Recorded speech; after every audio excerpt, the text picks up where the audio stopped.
Hello everyone, welcome to Dr. Quack's House Calls. I'm Dr. Quack, and this is an introductory video for people that are wanting to know what this is all about. Well, basically, if you break it down, I have been in medicine. I have been a professional wrestler in the Pro Wrestling Hall of Fame. I have been a president. I have been a promo artist.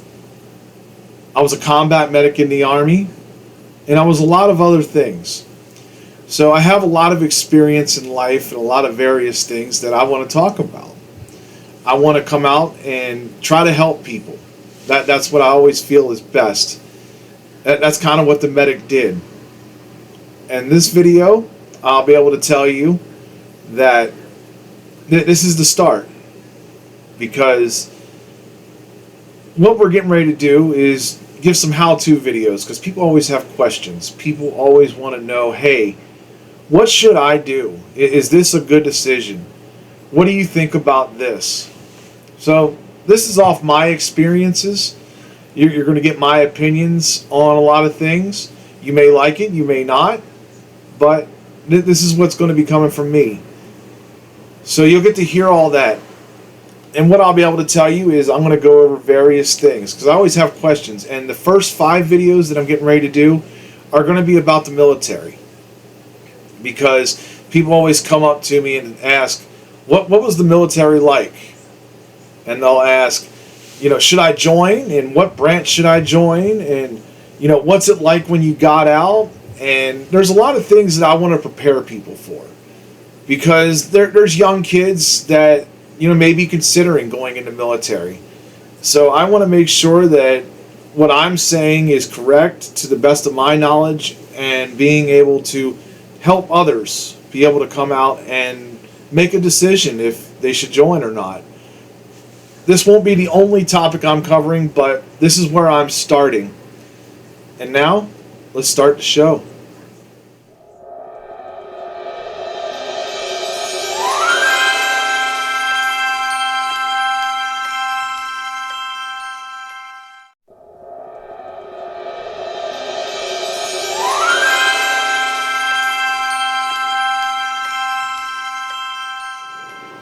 Hello everyone, welcome to Dr. Quack's House Calls. I'm Dr. Quack, and you are watching the very first episode here that we're getting ready to bring to you.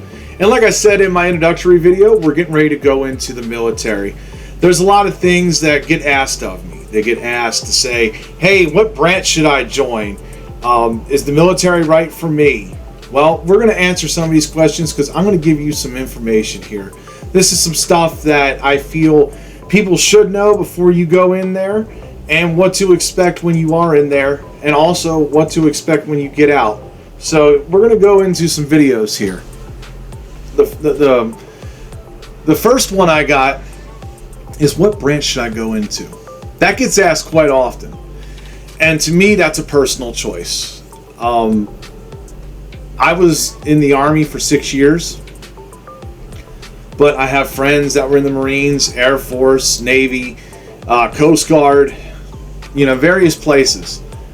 The big thing is, I will tell you, is to do your research. It all depends on how you look at it and what you want to do.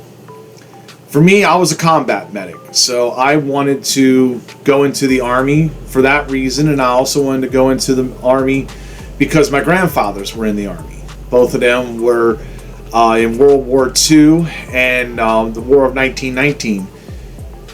So yeah, they were all around all that. So I wanted to honor them, and I wanted to follow their footsteps. But the first thing you do is you do the ASVAB test. The ASVAB test, it's not that hard. I'm just going to tell you. It's a basic, test that's going to measure how smart you are. I mean, you could study for it, but you don't know really what's going to be on that test. There's going to be a lot of math. There's going to be a lot of science on there. A lot of mechanical stuff. There's going to be various things. English, a lot of writing things. But you're going to have all that. And they're going to ask you a lot of questions. And what that's going to do is determine what jobs are available for you. I'm not sure the exact minimal, but I believe back in the day it was 33. If not, you can correct me on the video in the comments section. and that meant, I think, infantry or cook. I mean, it all depends on what you wanted to do. Like I said, I scored high enough where they told me I could have been a phlebotomist, or I could have been a combat medic and a medical specialist, as it was called. And I really wanted to learn a lot about medicine because it was very influential to me in high school. So that's what I did. The big things I'm going to tell you to prepare yourself here, because if you go into the military, you take your ASVAB test, you're like, all right, I'm going in, this is what I want to do, I found the right job, there are things that I want to do here. The first thing I will tell you is exercise. Exercise. It is so important. When I was in my senior year in high school, I played football and I did wrestling.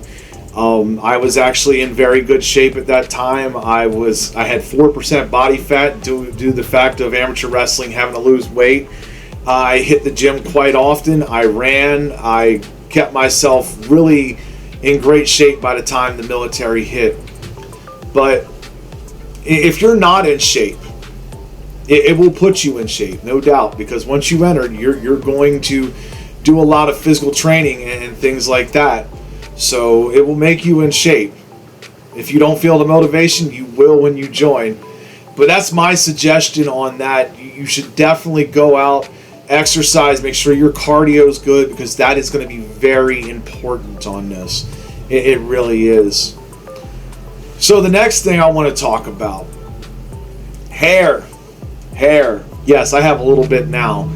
I had a lot of hair when I was a kid, and right before basic training, I ended up shaving it off. I actually took it just down to as far as where it is now, even less. So what I will tell you is be careful doing that, because when you enter the military, they want you to have at least 1 day's growth. So if you go that morning and you shave your head with a big razor, you'll probably get your balls smoked, just to let you know. You will probably get in trouble. Drill sergeants will definitely chew your ass. You know, that can happen. They don't usually smoke you, because what I'm getting ready to go into about that will be later on. I'm going to explain. Check your medical records. Make sure that you're able to maintain your health. That is very important. I mean, there may be little things you may not know about. You know, heart murmurs is pretty common in people. Many of other things, diabetes, asthma. Okay, if you have these things and you enter the military and you pass your physical, they will find out when you get into basic training. So if you have those, you might want to consult your doctor before trying to join the military. It may be something you need to talk about. These are things that I'm trying to point out here, because I want people to understand that the military will find out these things. They will come out there and they will go, oh, so you're having difficulty running, and then they do a asthma test, and then boom, yeah, they kick you out. They give you no discharge. You don't get anything from the military. You just get sent home. And sometimes that can be a process. The next thing I'll tell you is get your affairs in order. Okay, have a checking account. If you're a young kid that's entering the military, if you're 17 or 18 and you just graduated high school, and you really want to have that set up here, because you got to get paid. You know, have your family. If you're an adult, let's say you get out of college and you go, I want to join the military, I'm going to become an officer. Have your family in order. And then make sure your wife is taken care of, or husband. Make sure your children are taken care of. Because once you're in the military, in basic training, it is very difficult to do things. And it can complicate things for you. It will not be fun. So you want to make sure all that is in order. You get your will if you want to have a will. You know, some people do, some people don't. The military will take care of all of that, believe me, when you're in. But it's a different process. Okay? Now I want to speak about recruiters. Because recruiters, you know, if you've watched any of the military movies, they're usually slimy. You know, they're out there to make their quota. That is their job. You know, you're out there wanting to come into their military. They're up there trying to make sure that they make their quota. That is their priority. Believe me, they get chewed out by their chain of command if they do not make their quota every month, or sometimes bi-weekly. So they're going to tell you things. They might tell you, oh yeah, you got your own yacht. They might come out with some BS like that, believe me. Oh yeah, everybody's got their own house. They don't yell in the military. They don't do any of that stuff. Recruiters, yes, remember, they're out to do their job, so you can't blame them, okay? It's up to you to make sure you know what exactly you're getting yourself into. And this is why I'm making these videos.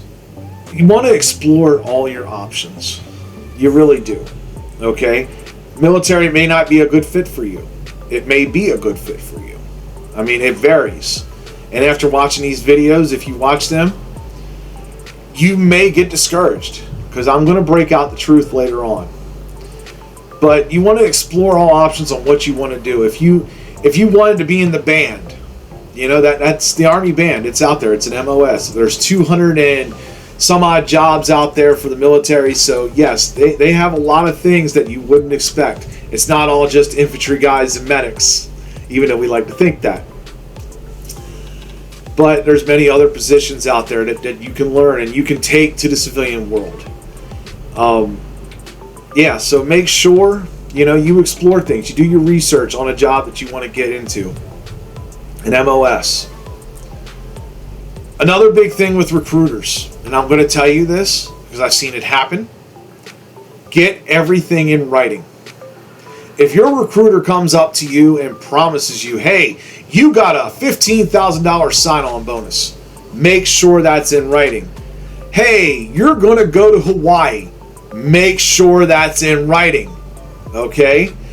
These are the things that you've got to pay attention on, because if you skim the contract and you don't pay attention to things being on there that should be on there, they get a lot of young people on this, okay? 17, 18, 19-year-olds, they get them. And yeah, I am saying 17 because I was 10 days prior. They have the early entry program that you can actually enter under 18. And I was one of them. I entered 10 days prior to 18. So, yeah, you want to make sure everything is written down on this. I'm going to tell you that. Because if not, you will get screwed. Watch your expectations, okay? Not everything is like the movies. Not everything. Believe that. That is one of the things that the big misconceptions are. You're not going to be in war all the time, 24/7 shooting people and getting shot at. No. There's a lot of downtime in the military. There's a lot of different things and, a lot of programs that people can get into. And I'm going to get into all that. But you want to watch your expectations on what you expect your job to be and how the military life is. You may listen to your dad or your granddad about the military days, and they're going to tell you what they know and how it's been. Just like I am. I was in until 2004. That's almost 20 years ago. But things might have changed. Some things have changed. So these are things you got to do your research on, okay? Another big thing, don't believe everything they say. Talking about anybody. Recruiters, people that tell war stories, a lot of them are true. Believe me, if they're talking to a vet, an older vet, they're pretty true. They're not going to bullshit about that. But recruiters, they will. Like I said, they will get you. Make sure you have all your paperwork together. Your high school diploma, your social security card, your driver's license, all of that stuff. Everything that's important, anything that you would need to bring to them so they know. You want to make sure you do that. And the last thing I want to talk about before you go in, because you're going to go into MEPS and you're going to swear in, you're going to go in there and you're going to become a soldier. Well, not yet, but you're getting ready to become a soldier. You're getting ready to go travel to become a soldier. And when you leave MEPS, sometimes you stay overnight. Okay? I did. I stayed overnight at a hotel because the plane was leaving the next day. And you will find that there will be many of people that is sworn in with you. There might be 20, 30, 40, 50 people, depending on the size of the MEPS. And they're all different personalities. So the best thing I can tell you is to stay low. Don't make a lot of conflict. Have a lot of friendship. Talk to people. That's fine, because they're having emotions just like you. because they're going into basic training and they don't have no idea what exactly is going to happen. Also, most likely, where you're at, you're going to fly. So if you're afraid of planes and you're afraid of heights, make sure you take an aisle seat. Don't take a window seat. My first plane ride, I went to Fort Leonard Wood, Missouri. And yes, I was looking out of the plane. And yes, I actually liked it. I enjoyed it. There was some scary moments like, oh my God, because the first time you fly, you feel that shake and everything. Get yourself prepared for that mentally. And so that's what I got here. This are things that I wanted to tell you all before you enter the military. Make sure they're all together. Make sure it's something you want to do. And, do your research. This is very important because you don't want to go into this blind. Because once you go in to basic training, it's very hard to get out. And sometimes it takes a lot of time. I'm Dr. Quack, and this is the House Calls.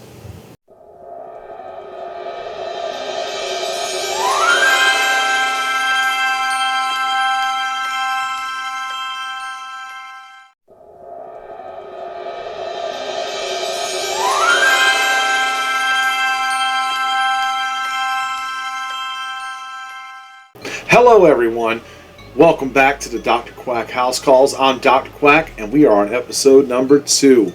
And as you can tell from our last episode, we're now going into basic training. We're talking about the stages of military life. If you haven't watched my last episode, make sure you check it out. That is on the things you need to do and not to do as far as entering the military. But now we're going to go into basic training. And what I'll tell you is, the first thing I really want to bring up, when to go to basic training. Because there's a lot of things on that. There's, do you want to go in directly after high school? Do you want to go into summertime? Or do you want to wait towards the wintertime? Because this is what I will tell you on this.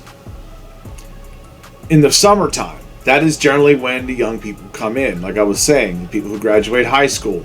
You're going to have a lot of those, so you'll have a lot of in-shape people. It will also probably be in the 90 to 100 degrees, so you can imagine running around and doing all sorts of things when it's really hot.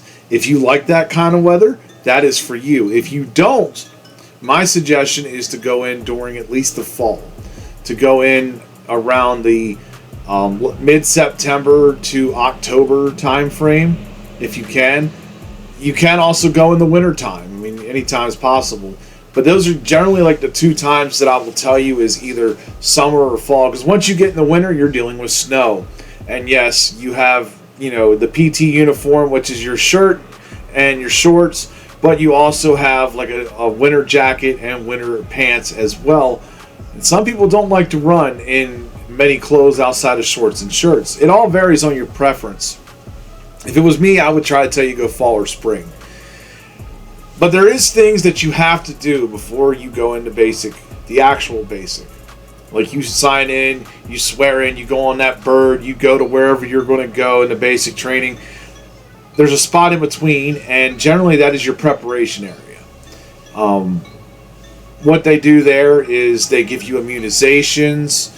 They do a lot of paperwork, like they set up your checking account, because that's why it's important, like I said in my last video, to have that already set up, because it's one less thing you have to worry about.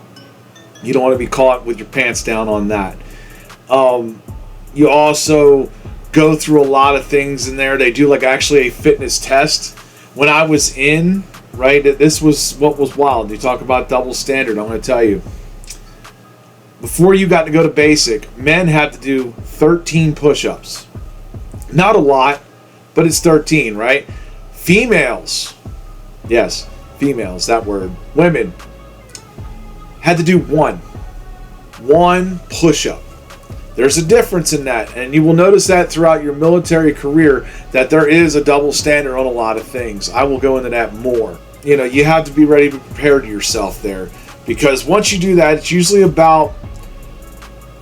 probably about a 2-week deal. That's usually how long it takes. They get all your gear and they get everything, and then you get ready to go to basic. You go to your unit, which is going to probably be about 200, 250 people generally. And that varies. How the sleeping thing goes. That's what I'm going to tell you about. Just going to sleep in your barracks. Because some places, you'll see them, they'll have 8 people to a room. And you're thinking, man, that's a lot of people in one room.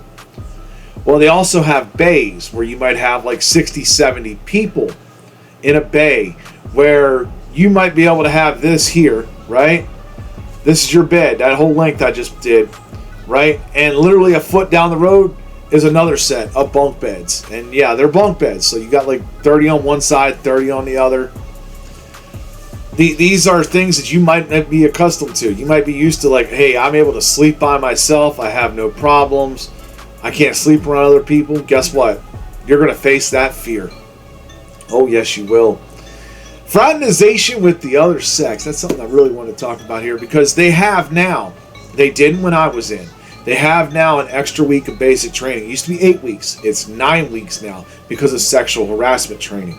Because there is a lot of issues with that. There is a lot of, men and women wanting to get together while in uniform, dating, friends with benefits, things like that. And that's how you end up, having divorces real quickly. And you also can have, pregnancies involved. And yeah, government doesn't like that. That's something I can tell you with that. So, yes, treat them like they're your brothers and sisters. That's why they call it that. You're better off to do it. I mean, especially while in this basic AIT situation, advanced individual training for you all at home. I'll get into that. That's the next video. There's a little hint. But, yeah, I mean, you got things like drill sergeants. Drill sergeants are not the nicest people in the world. They are there to teach you how to soldier. Yes. Hoo-ah! And everything will be, yes, drill sergeant, no drill sergeant. For them. Don't dare call them sir. You save that for the officers. The NCOs, yeah, they've earned that rank. They have their hat, just like Sergeant Slaughter, drill sergeant. And they will smoke you. They will make you go front, back, go. That is push-up, sit-up, and run in place. Yes, they will make you do flutter kicks. That is where you lay on your back and your legs go like this. And then they have hello dollies, where your legs go like this. Yes, there's a bunch of exercises they have for you. That's just a few of them. Believe me, they're going to get you conditioned. They're going to pretty much manage your entire life for the next 9 weeks. They're going to be able to tell you what you can and can't do. And they're going to get to you. They will have you in the chow hall. They will have you there. You got 5 minutes to eat and 4 of them are already gone. Yeah. Don't be shocked if you hear that phrase quite often, especially when you pull up into basic training. When you're sitting on that bus, and you're actually going in there, you will hear that from the drill sergeants and the NCOs because they want you to hurry up and go. Yeah, we'll get into the other sayings later. But yeah, PT is a big thing because yes, you got to be physically in shape. They actually have you on a grading system. They give you 2 minutes to do push-ups, 2 minutes to do sit-ups, and they time you on a run depending on, how long what the minimum you can go, the minimal time that you can finish without failing. So yeah, it happens, and you'll notice that the standards, like I said, men and women. If you are a man, you can be expected to do more. I believe back in the days, if I remember correctly, men had to do minimal 52 push-ups, and women had to do, I believe, about 25. And they say, well, women's arms are weaker. Okay. The other side of that, right? Women have stronger abdominal muscles. Guess what? They still get to do less sit-ups than men. And the 2 mile run, if you can do 2 miles, in a minimum of, and this all breaks down in age groups too. So yeah, they used to have it where it was easier when you got older. It actually gets tougher now. Just to let you know. So the older you get, the more you got to stay in shape. Men, I believe, had to run a 15:56. That was the minimum to pass. Women had to run 20-minute 2 miles. Yes, there is a gap there. That's just the way it is. That people have fought for it for many years, that they want one standard in PT. It'll probably never happen. Just don't expect it. You also have other things you have to do. You have weapons qualifications. Yeah, where you have to go out there with M16 or now an M4, and you have to be able to go out to the range. Sometimes you have two different sets. You have, the pop-ups, right? And they go from 50, 100, 150, 200, 250, 300, right? Sometimes they're pop-ups. They're there in the ground and they pop up like this, and they come back down.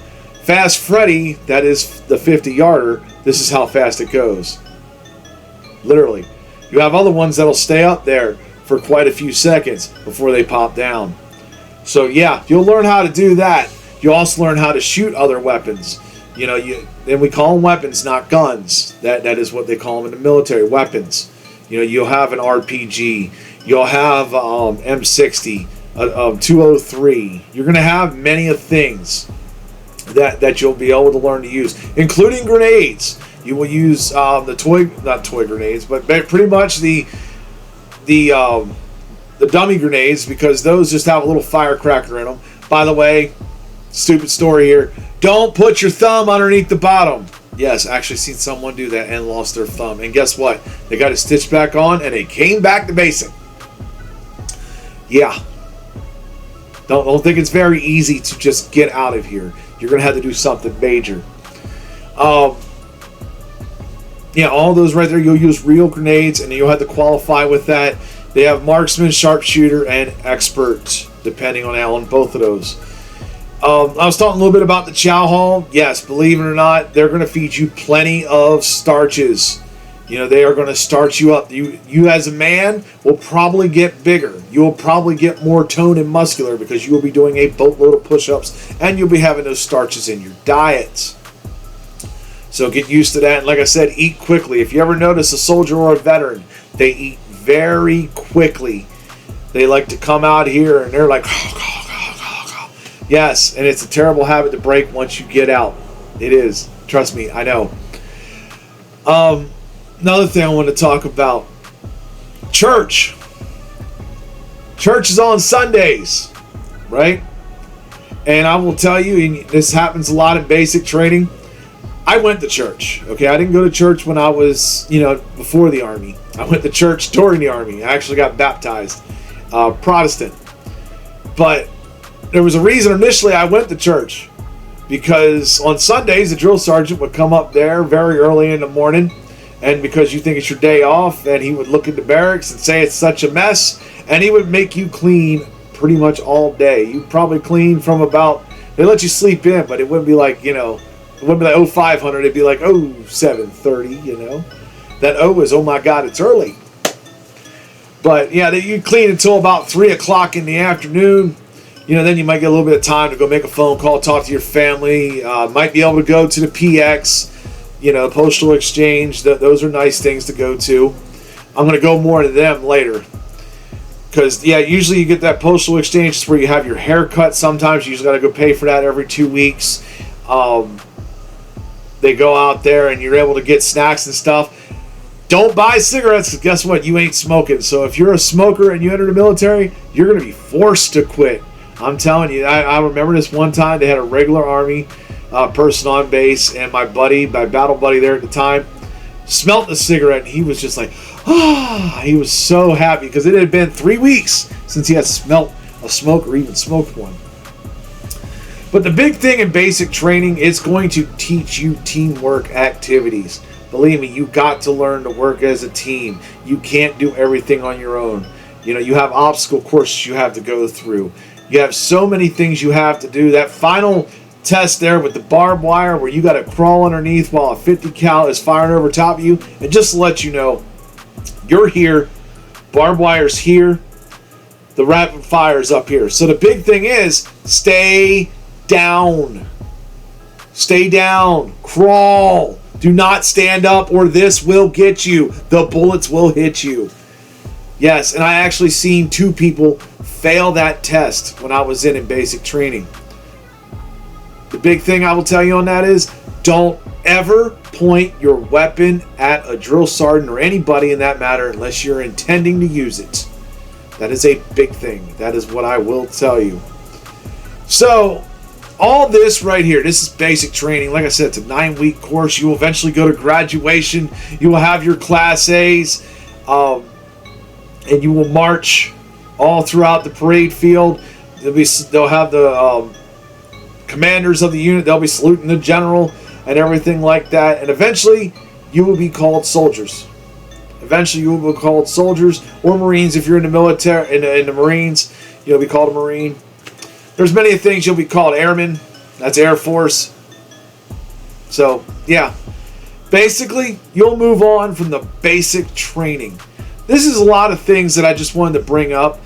If you are watching this and you are a vet, if you have anything you want to throw in the comment section for people to read, to maybe understand, by all means, I definitely encourage that.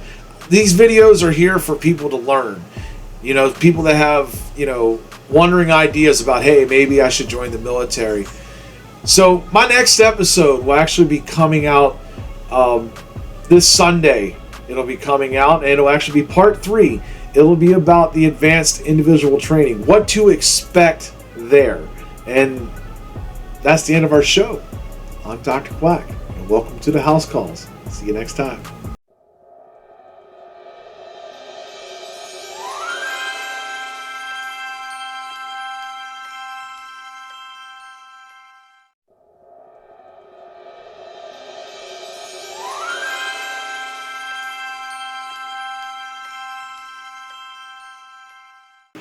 Hello everyone, welcome back to Dr. Quack's House Calls. I'm Dr. Quack, and today we're on our 3rd episode. This is a 5-part series that I'm really doing here, and this episode is on the AIT, the Advanced Individual Training. As you can tell, I have been covering a lot of the military steps as you go into as far as pre-basic training. And my last episode, if you haven't checked it out yet, make sure you check out basic training. This videos here are for people that are getting ready to enter the military, and what I'm getting ready to cover now, like I said, AIT. AIT can actually be one of the more relaxed situations that you get to be in. It depends on the MOS, because this is where you go from the basics of the military to where you're getting trained on a specific job. For my example, back in the days they called it a 91 Bravo. They call it some other stuff now. I don't know what it is. But basically that was a medical specialist. That was a combat medic.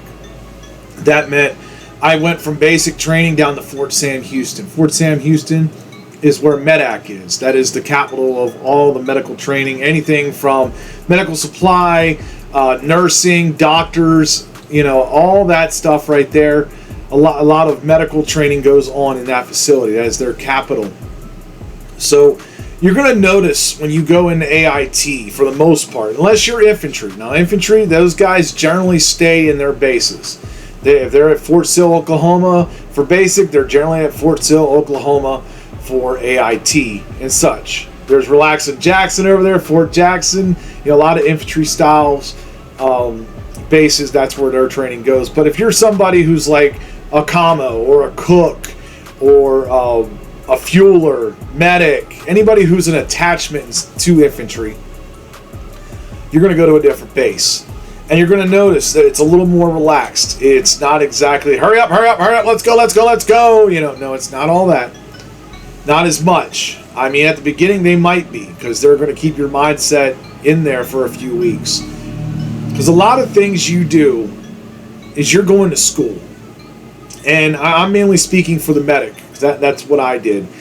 Mainly, you would do PT in the morning, a lot of running, stuff like that, stretching, keep yourself in shape, and then by 9 o'clock, you would be going to classes. You would be going into trailers where you would have to pass tests. You have several tests that you had to pass. Depends on how many modules. I believe where I was, it was like 10 modules. So, I mean, my AIT, I believe, was 9 weeks. Generally, there's a lot of classes you got to pass. You had to have a certain average or you did not graduate. And I believe for mine, it was 80%. There's a lot of more less restriction. You'll notice this. Like you have your phase 1 and phase 2. Pretty much your first 4 weeks, that is your phase 1. That is where you're only allowed to be in the barracks. You're basically preparing to learn more about your job. If you have a certain percentage, they will allow you to go to phase 2, which meant like weekends. You were allowed to go off post. You were allowed to do things. You know, you're allowed to have visitations. Like people would go hang out in hotels just to get away from the base. They would go out to eat. They would go to clubs if they were old enough. Some weren't. Myself, I wasn't. I was still 18. I couldn't really go anywhere. So I got to hang out with people that were in my unit. So we would go different places, and you know, like we would rent out a hotel room and just have fun there. But yeah, you get a little more relaxation, but you have to keep yourself in shape. You have to keep yourself mentally in shape, physically in shape, because if you don't, you could fail and you get held back, and you can even get kicked out. There's a lot of things on that. You'll notice here, especially if you are in an attachment, talking about non-infantry, artillery, those kind of things, you will notice you will probably have 2/3 of females. They will be in your unit. If you're doing anything medical, you can expect that there will be 1 platoon of males, which is about 30 or 40, and you're going to have 2 platoons of females, which is probably going to be about 80. So you're not going to have all guys there. It's a different world on that. You have to kind of PC yourself. You know, you have to make sure that you're following regulations, you know, and doing things right like that. I mean, that's why in basic training they had the sexual harassment week on there for them because of this situation. Because when you run into the regular army, you may or may not be just around 90% or 100% of men if you're a male. The barracks situation, this gets a little bit different, just to let you know, because, and like I said, this varies on AIT. You may still be in a 60-man bay, 60-soldier bay. You may get that opportunity where you get to move down to an 8-man bay. It's just going to vary. I mean, you're not going to have your individual rooms at that point. You'll notice something called a day room. That's generally in there. That's where people hang out. Sometimes they have like a TV in there, or they'll have like a pool table in there, just for recreation. So when you're not, you know, doing soldier things, you can actually relax your mind. The big difference you will notice here too, and this, I didn't mention this in my last video, but basic and AIT, there may be guys who are returning to the military. There are guys who were in, let's say, 4 years. They got out for a couple years, hated the civilian world, said, I need to go back in. You will notice these people. They are generally 30 years old and older. You will notice this because they're the older guys. They've already got rank. Like if you're in basic or AIT, they're already a PFC or they're already a specialist because they were already in. You'll notice that those guys generally have their own quarters. Usually we'll find 3 to 4 soldiers out of an entire unit that is like that. So don't be shocked on those guys. Those are the guys that you may want to ask questions, you know, especially about what's going on, where to go. Those are also generally squad leaders because they have already been there. So they're kind of in charge of you a little bit. They're trying to make sure that you do what you're supposed to do. Chow hall, yep, as you've seen in my last video, you'll see a lot of people, they're standing in line at parade rest. You know, that's where your hands are right behind you like this. Sorry, my shoulder's not the best to do it. But you're generally looking forward. You're going to notice that it's a little more relaxed. You're not going to see that as much. You will see people, though, because you get to eat and you get to go outside generally, and you'll see all sorts of soldiers there, especially if you're anywhere near Medac. You will see all sorts of different classes of rank and everything. A second lieutenant will walk by and everybody will go, company attention, and you know, everybody will have to stand there and they're like, really, it's just this damn second lieutenant and he's like 50 yards away from me. Supposed to do it within 5 paces. You're supposed to salute. That's a little tidbit there. But they do it out of respect and you don't get in trouble. But yeah, you get a lot of things, you know, as far as AIT goes. You're going to get the training. They're going to teach you. They're going to prepare you for the regular army if you're going in there.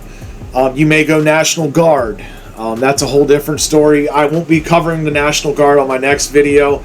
This next video coming up will be about the regular Army, the regular military where you're active duty.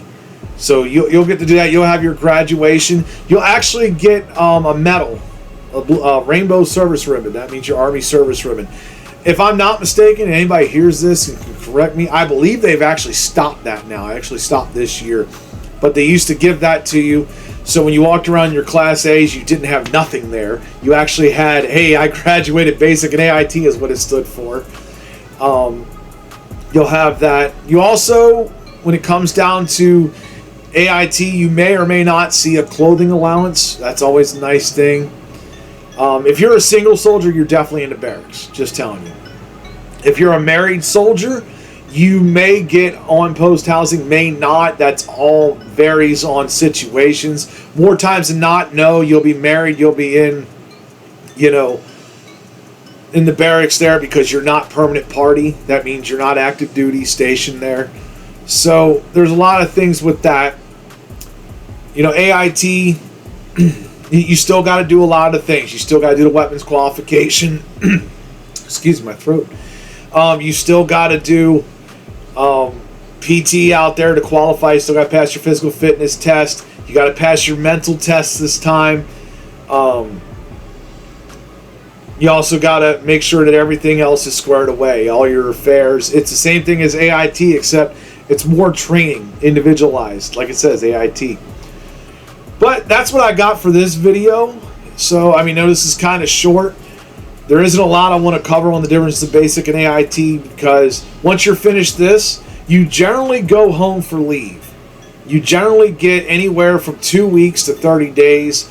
It just all depends. Like I said, if you've been in before, you may get longer. Most time it's 2 weeks. So, like for me, I got finished right at about Thanksgiving, so I got to spend Thanksgiving at home. And I went to my unit in December of that year.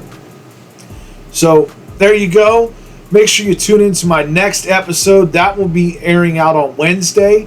This will actually be covering the regular Army. There's a lot of things that are misconceptions about the military, and I'm going to discuss it then. I'm Dr. Quack, and welcome to the House Calls.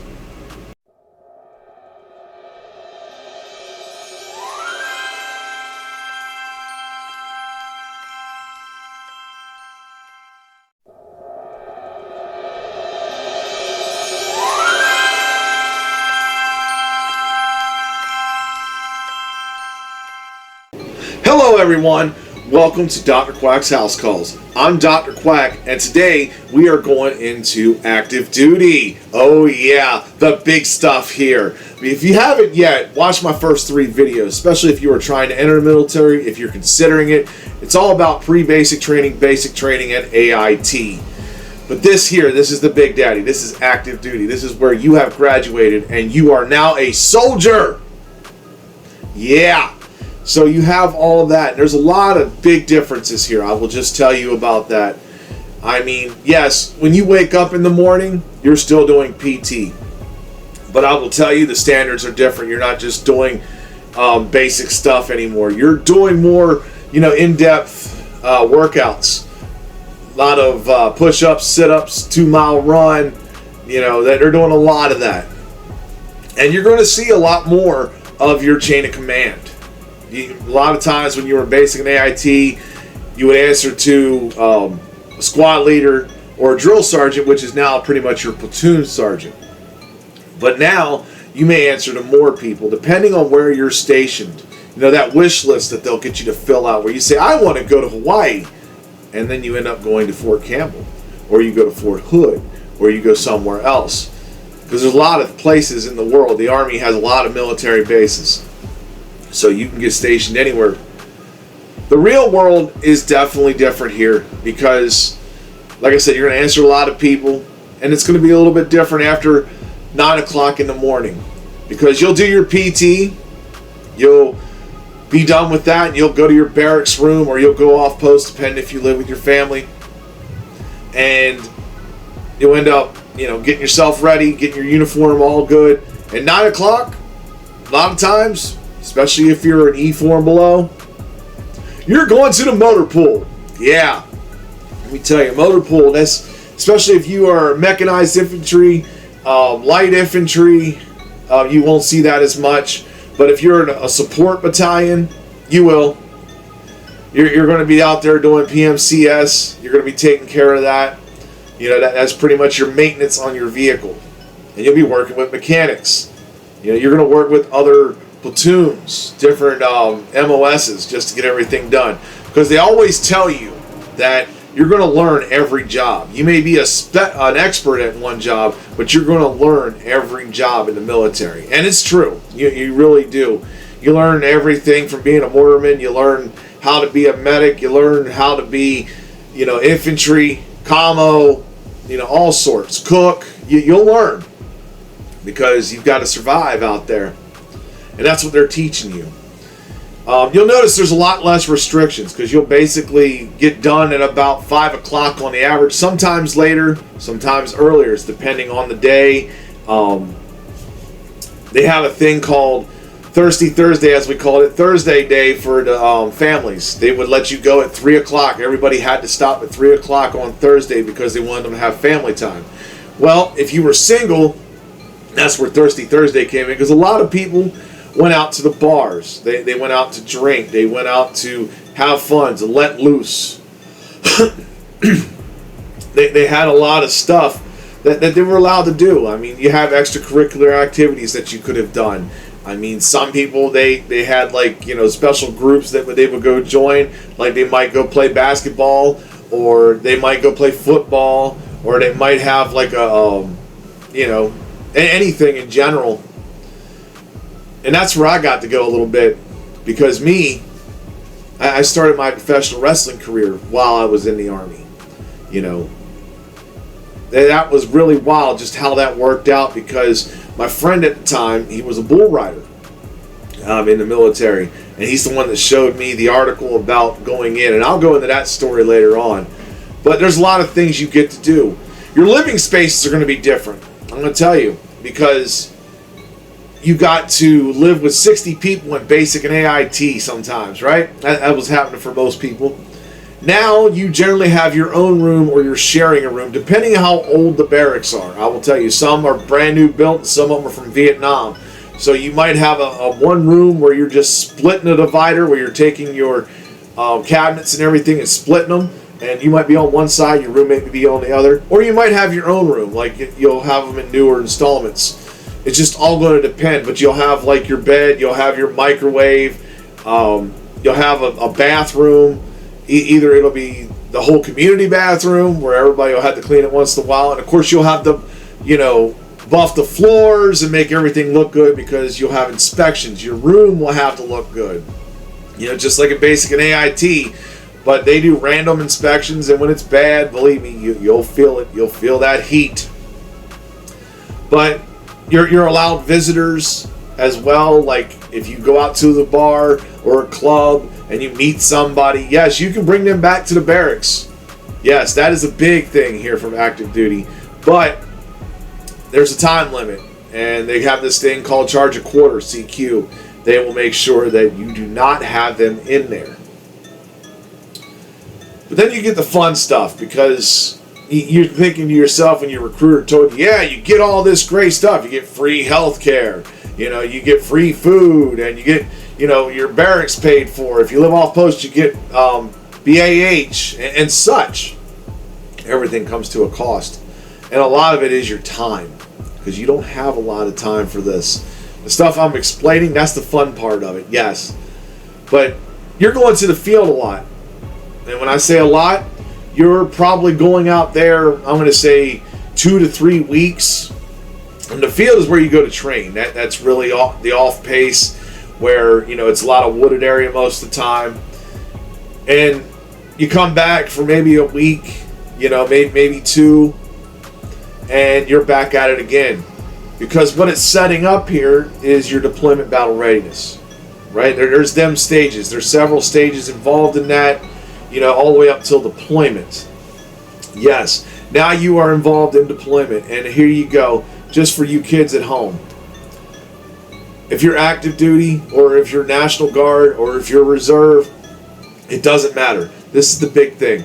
There are 21 infantry divisions in the United States Army alone.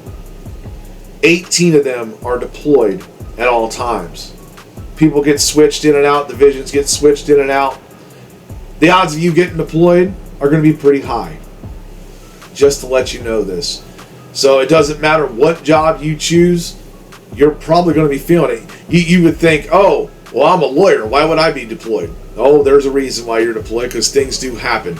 You know, any job you can imagine in the Army, you would definitely have a high chance of getting deployed. Or you're going to be overseas. You're going to have a high chance on being deployed. You're going to be, having to feel it. You'll go overseas. Like I said, you can go to Germany. You may go to Korea. A lot of these bases overseas. You're going to deal with that. The big thing is to get yourself mentally prepared, because you might be gone for 6 months. You might be gone for a year. A lot of times I would tell you, expect to be gone 18 months to 2 years at times, especially if you're deployed. And you might have an issue here on this one, because they have a thing called stop loss. Let's say you do your contract. Say it's a 3-year contract, and you're getting ready to get out, right? You can get stop loss where the military goes, nope, you can't leave. We're keeping you. You can be 10 days out. I've seen it personally. And they make you go, and they make you get deployed. So, yeah. There's a lot of that, too, you got to worry about. We'll get into deployments here in a second, but there's something else I want to speak about, and that is your spouses. Either male or female, it does not matter. Your spouses.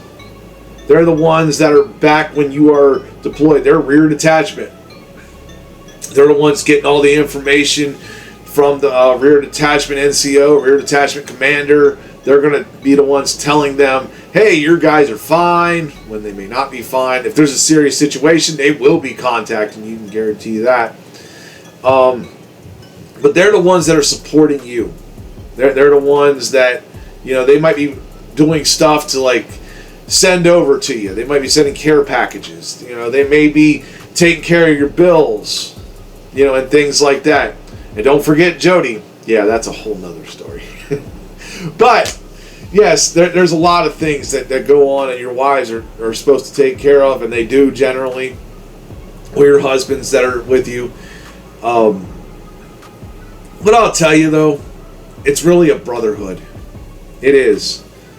It's something where you have bonds with people, because when you go to war, you really have those bonds. You meet a lot of people, they're fighting side by side with you. And sometimes you don't have a choice if you like them or hate them. They're fighting side by side with you, because that is the brotherhood. Deployments. Deployments, after you get all that, through the training, in the active duty, you're going through deployment battle readiness. They may call you out to be deployed. And God knows where you're going. You're going to a third world country, generally. And yeah, you're going to deal with a lot of stuff over there. You're not going to have your privacy at all, because generally it's just like basic. You're going to have all your people either in a tent. It might be a building. You may not have either one of those. You may be sleeping in your vehicle. And you're doing a lot of things where you're sleeping with your weapon, because you never know what's going to happen. You never know when an attack is going to happen. You're going to, have to be prepared. You're going to have to be ready for that. And I will tell you, this is personal experience, and I did this to a point. It's called live like a private. I had a sergeant that, when I first got in, that told me this. No matter what your rank is, no matter how much money you're making, live like a private. Because when you go to deployments, you get paid. And you get paid extra money. Because you get hazard pay, combat pay. If you're single, you're getting BAH. And you're getting BAQ, which is a food allowance. You're getting a lot of these things. But, at the cost of risking your life, that is where you're getting it. So you're getting paid big money because it's showtime. Make sure you save it. Make sure you spend minimal. Spend minimal. That's what I will tell you. Just take care of things that you have to take care of. Like if you have bills, yes, take care of them. Child support, of course, take care of them. But, don't go buying all sorts of junk and stuff, Have a little bit of fun. Like, there was times when I was deployed in Iraq, we had local Iraqi shops that sold many different things. And trust me, our American dollar at the time was 60 of their dollars. That's what it equaled out to. So things were pretty cheap. Back over there, I could buy a pack of Marlboros for $1. I don't smoke Marlboros, I smoke menthols. So I had a thing called business gloves, and those were even cheaper. Those were about 50 cents a pack. So yes, you can imagine looking at $8 and some change now for a regular pack of cigarettes or higher. The big difference is, even back then, cigarettes here in America were costing, close to $5, $6. There was a big difference there. But yeah, make sure you live like a private. That is a big thing, I will tell you. You'll notice on post that you get to go a lot of places. You'll have a PX, you'll have a shopette, you'll have a Class 6. PX is like the post exchange. It is a big store. It is like the Walmart for military. You're going to have stuff there. It will be tax free, right? There's positives on that. Shopettes are the same way. They're like a little convenience store. They're all tax free. Class 6 is your alcohol store, right? Your liquor store, right? And it's funny because you get things that are shipped in, that you wouldn't be able to get in a regular liquor store. And of course, that's tax free. Left there's a little sore today. But yeah, you get a lot of cool stuff out there, so that's always something positive. There's a lot of good things when you're in the active duty. They will take care of you. But believe me, in the same respect, you got to take care of yourself. And I'm not talking physically, I'm talking mentally as well. You'll notice, the vocabulary has changed a lot. You'll notice a lot of guys, they always say, you swear like a sailor. Yes, you'll hear a lot of guys dropping F-bombs, especially if you're in an infantry unit. You will. It's nothing new. There's a lot of things that the active duty can teach you. You're going to learn about your job and hopefully be able to take it to the outside world. Because that's exactly what I'm going into the next video, the outside world, after joining the military, talking about the VA and much more, the post life of active duty. I'm Dr. Quack. Thank you for watching the House Calls. If you can, like, share, subscribe to this video, and I will see you next time.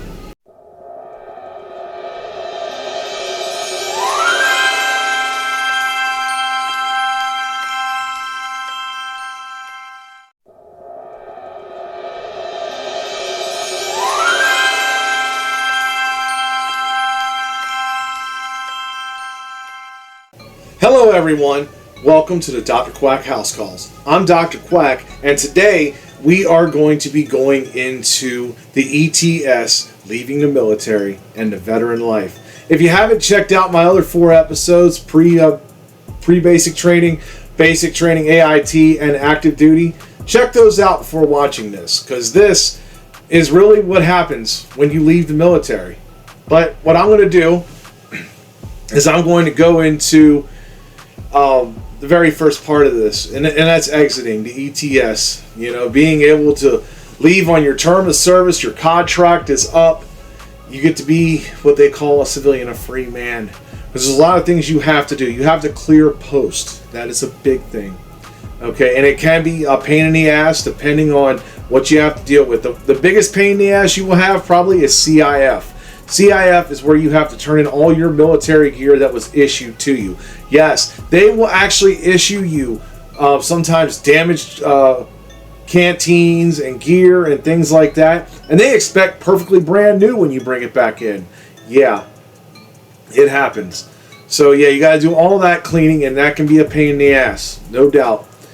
You also have 2 other great things. And these are 2 other ones that I really want to touch on when it comes to getting out. First is ACAP. ACAP is very important for you to get out of here when you get out of the military. They will help you find a job. They will help you do research and be able to help you with your resume and things like that. They have civilians and military personnel that work with them that be able to do that. Mostly civilians, I will say that. They have special workshops that you can go to be able to learn. A lot of great stuff from that part. It helped me. I was a medic in the military. It helped me get a job working on post on the government, being able to draw blood as a phlebotomist. So I worked on that. They call it the SRP. That is your pre-deployment things you have to go through. You go through like a certain physical, like you get shots. And for me, I was drawing their blood for HIV and G6PD before they got deployed. So there's that. And the other big thing is your VA physical. This is probably the most important thing that you want to focus on outside of CIF. CIF will get you out of there. You know, you got to get your gear cleaned. But VA physical, you want to make sure that you have everything documented that is wrong with you. You want to make sure on that. If you have any kind of injuries, if you got injured during a ruck march, your ankles, your knees, your back, your neck, PTSD, anything like that, you want to make sure you get documented. It will help it and make it easier for you to go through the process when you get out, because eventually you are going to visit the VA hospital on the outside. I'll get into that. But yeah, you want to make sure everything's documented. Make sure you have a copy of your medical records. Make sure you keep a copy of your medical records. Very important stuff. And then, you know, you go to a building, you go sign your DD-214. You know, you got a clear company, brigade, battalion, division. They just sign off on stuff. You got all this stuff done? Great. Okay, we sign off, yeah. And then you become a civilian. And if you're lucky enough, you have leave saved up. You have ETS leave. That can be anywhere from 2 weeks to where I have seen actually be over 60 days and even beyond. So, I mean, that's important because you get paid. It gives you time to relax. It gives you time to get yourself accommodated to the civilian world. Because I'll tell you, if you don't know, the civilian world is very difficult. It is. Like, yeah, you can quit a job. You can quit a job and be able to say, I don't want to work here anymore and I'm walking out. Screw you, boss. Couldn't do that in the military. But the same thing, in the military, it was very hard to get kicked out. In the civilian world, it's very easy to get fired. You know, a lot of states have at-will employers. If they feel at will, they can fire you. You know, unless it's under one of the other discriminatory things. If it's outside that, they will figure out a reason to fire you. If they don't want you there, they will do that. You know, this is what you got to worry about as a veteran. I will tell you, that DD-214 will help you out so much, because you want to make sure that's put on your resume. Your military experience, your military background that you have, what you have accomplished. If you have schooling from the military, that's important. You know, even simplest thing is me putting on their medical specialist school, 9 weeks. It was basic first aid with a little bit more with doing IVs. That was the basic of it. But with that out there to the civilian side, it meant a lot. It's like, ooh, okay, this guy knows what to do. You know, you put things on your resume. You would put out there, you know, treated the sick and the injured, you know, in combat situations. Those are words that will help you out. You know, most places, I will tell you, most places. Some places may not. Some people may frown upon the military. Believe it, civilians, they do. Some people look at us veterans and they think, oh, we always got shell shock and we're just going to go crazy. And no, not all of us. A lot of PTSD has so many different levels, you know. As a man who's been diagnosed with it, yeah, I know. You know, and I have more of the tougher side, the stronger side of it. But it gets difficult because in the military, it's all about go, go, go, go, go, go. You know, everything's all, you know, fast speed, high speed over there. There is no low drag. Civilian world, it's like, hurry up. Yes, people move slow in the civilian world. And when you're a veteran who's been doing this now 4, 6, 20 years, however long you've been in, that's going to affect you. That is going to affect you severely. You know, and I will tell you, as a vet, this is my opinion. You know, I don't need anybody to agree with it, but we're pawns. We are. We're all pawns in the military. When you sign up, you're just a piece on the board. You know, they're going to use you and abuse you as much as they can until you're gone. So yeah, civilian world. That's what it's kind of preparing you for when you're in the military world. Because once you get to that civilian side, it can be difficult. You're going to deal with people that don't know about what you've been through. They don't understand, and that's, you know, not their fault because they've never been in. So yeah, you're going to have to go through that and be able to recognize, you know, everything. Read and react. That's kind of the best way I could tell you to go through being a veteran, because you want to read people, make sure that they're not being confrontational, because you may feel confrontational even though they may feel like they're just being their normal selves. So you have to read and react and be able to deal with people. It gets to be somewhat of a strenuous thing, and people with PTSD, they definitely know it. It definitely can take you out. But I mean, there's other things as far as, you know, the outside world. It's not all bad. Trust me, as a veteran, we do get health care. If you are, you know, on VA compensation, you know, or you registered as a veteran, you had an honorable discharge. Hopefully you did. You will be able to go to the VA hospital. I will tell you, it depends on where you go to the VA for that. Some places are really good. Some places are really bad. Okay, I'm from Maryland, and I will tell you, down there in Baltimore, it was one of the worst places I ever went to the hospital. You know, I've been other places. In Texas, I've been in Pennsylvania. I've been in Georgia at one point. I will tell you, Baltimore is the absolute worst. I mean, if you're anywhere in that area, I suggest going up to PA. That's no doubt. I mean, York's up there and other places. You know, it might be a little bit of a trip, but you're definitely going to get the quality care. You know, this is a big thing here to me. Civilian doctor, ex-military doctor. Those are tough. I mean, I've had both. I think I like the civilian doctor over the military doctor. The military doctor still had that military in him, and it felt like kind of like the drill sergeant. Like they just, you know, there was no empathy there. There was no, oh God, there is something wrong. Hey, let's go treat this. Oh, just walk it off. You know, might as well be, rub some dirt on it. You know, might as well be like that. Personally, I would go to a civilian doctor. You may feel different. You may want to have another military person. I mean, I've had them both. I've had guys, you know, when dealing with PTSD, I've had counselors and psychiatrists that were military and then were not military. I've had good on both. I've had, you know, not really bad on anybody, but yeah, I found that civilian doctors are more better, and they tend to not look at it in a way that you feel like it's going to be negative. I feel like they look at it more positive.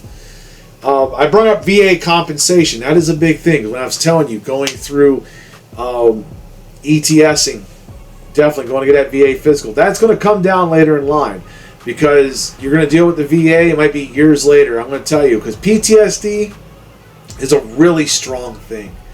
You know, you can be in the military and it not affect you because you won't realize it. You're thinking, this is every day, this is what I do, this is the standard, da-da-da-da. You get out.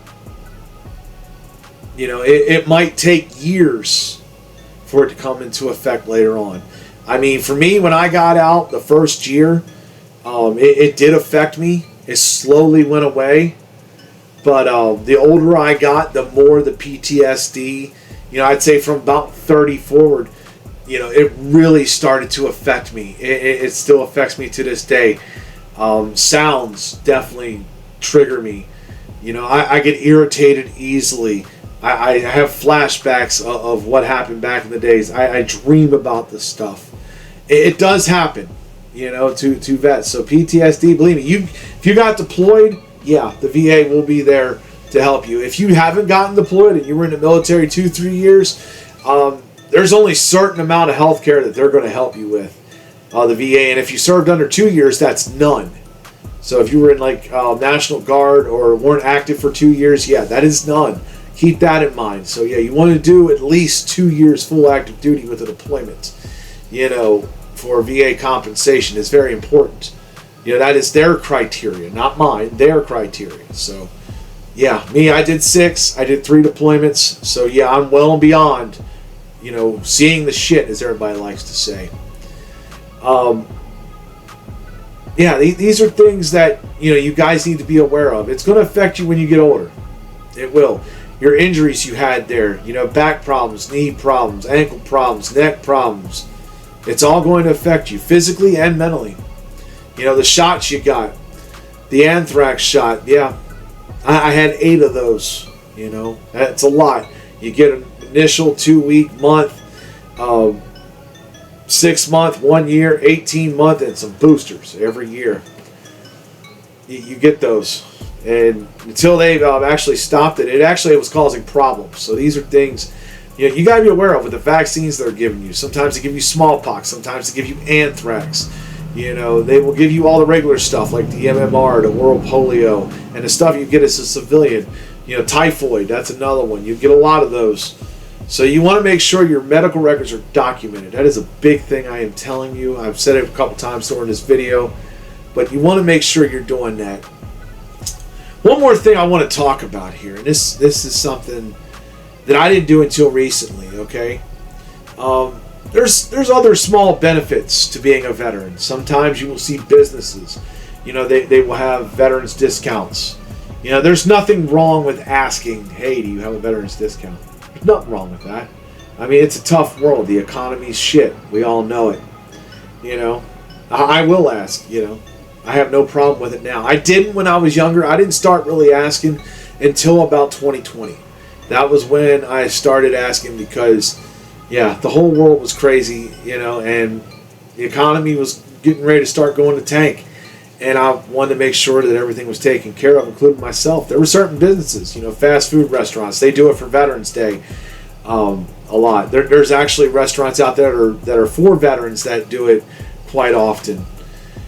But, there's sometimes there's discounts when you're purchasing online. It just varies. A lot of times you got to be in person for those. But I say take advantage of them. That is something I will tell you to do. Take advantage, get everything that you can get, because you deserved it. You served, you were probably deployed, you've been through the shit, and you survived it. That is a big thing to realize. And it's hard to realize that, believe me. A lot of times I don't feel like I'm still worthy. I have a lot of survivor's guilt.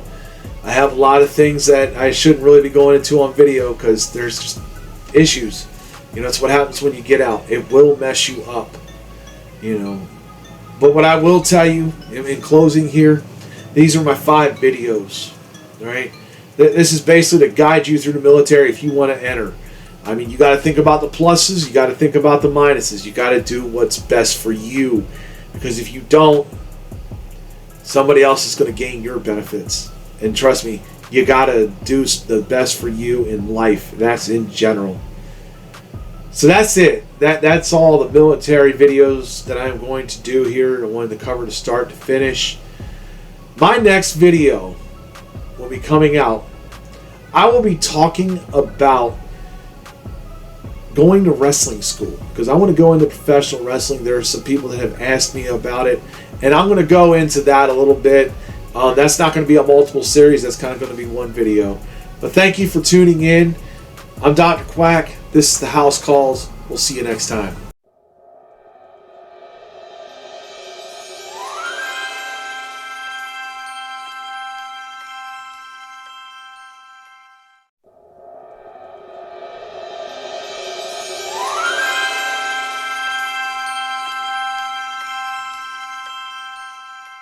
Hello everyone, welcome to Dr. Quack House Calls. I'm Dr. Quack, and today we're going to embark on another journey.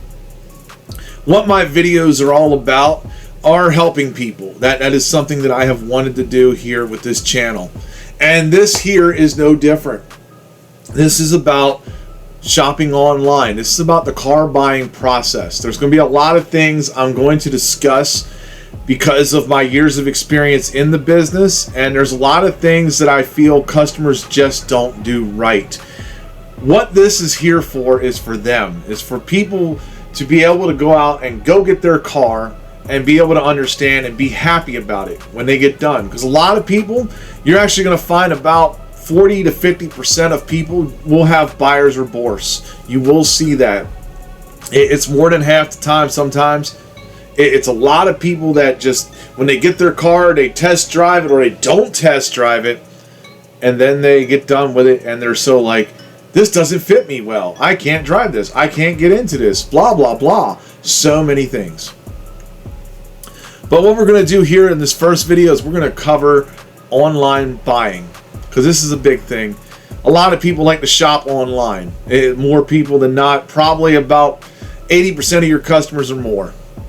You know, there's the ones that want to go into the dealership, know what they want to get it and get done. You know, because time is money. Every customer hates the fact that they gotta wait 2 to 3 hours at a dealership to go buy a car. Yes, it is a long process. Prepare yourself for that. But before we get into all that, we're going into online buying. Because the first thing you really want to ask yourself, hey, what kind of car do I want? What kind of vehicle? Do I want a truck? Do I want an SUV? Do I want a motorcycle? Yeah, this different things that you got to understand here, because you may not know what you want. A lot of people, you know, you have your first car. You know, you might have your kid who wants your first car, or you might, you know, get tired of driving a truck all day. You might go, okay, I don't need it because gas prices are through the roof. Now I need a car. This is something I will tell you. You got to figure out what is priority to you, and you got to do your research. You got to look at different brands. I mean, different cars are good for different things.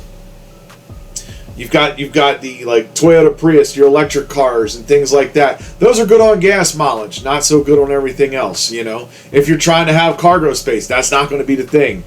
You know, if you're looking for gas mileage, you wouldn't go get a van. You know, you wouldn't probably go get a truck. But you had to figure out what you want to do. So, the initial thing that people do is they take one of these right here, a keyboard, right? And they decide to do an inquiry.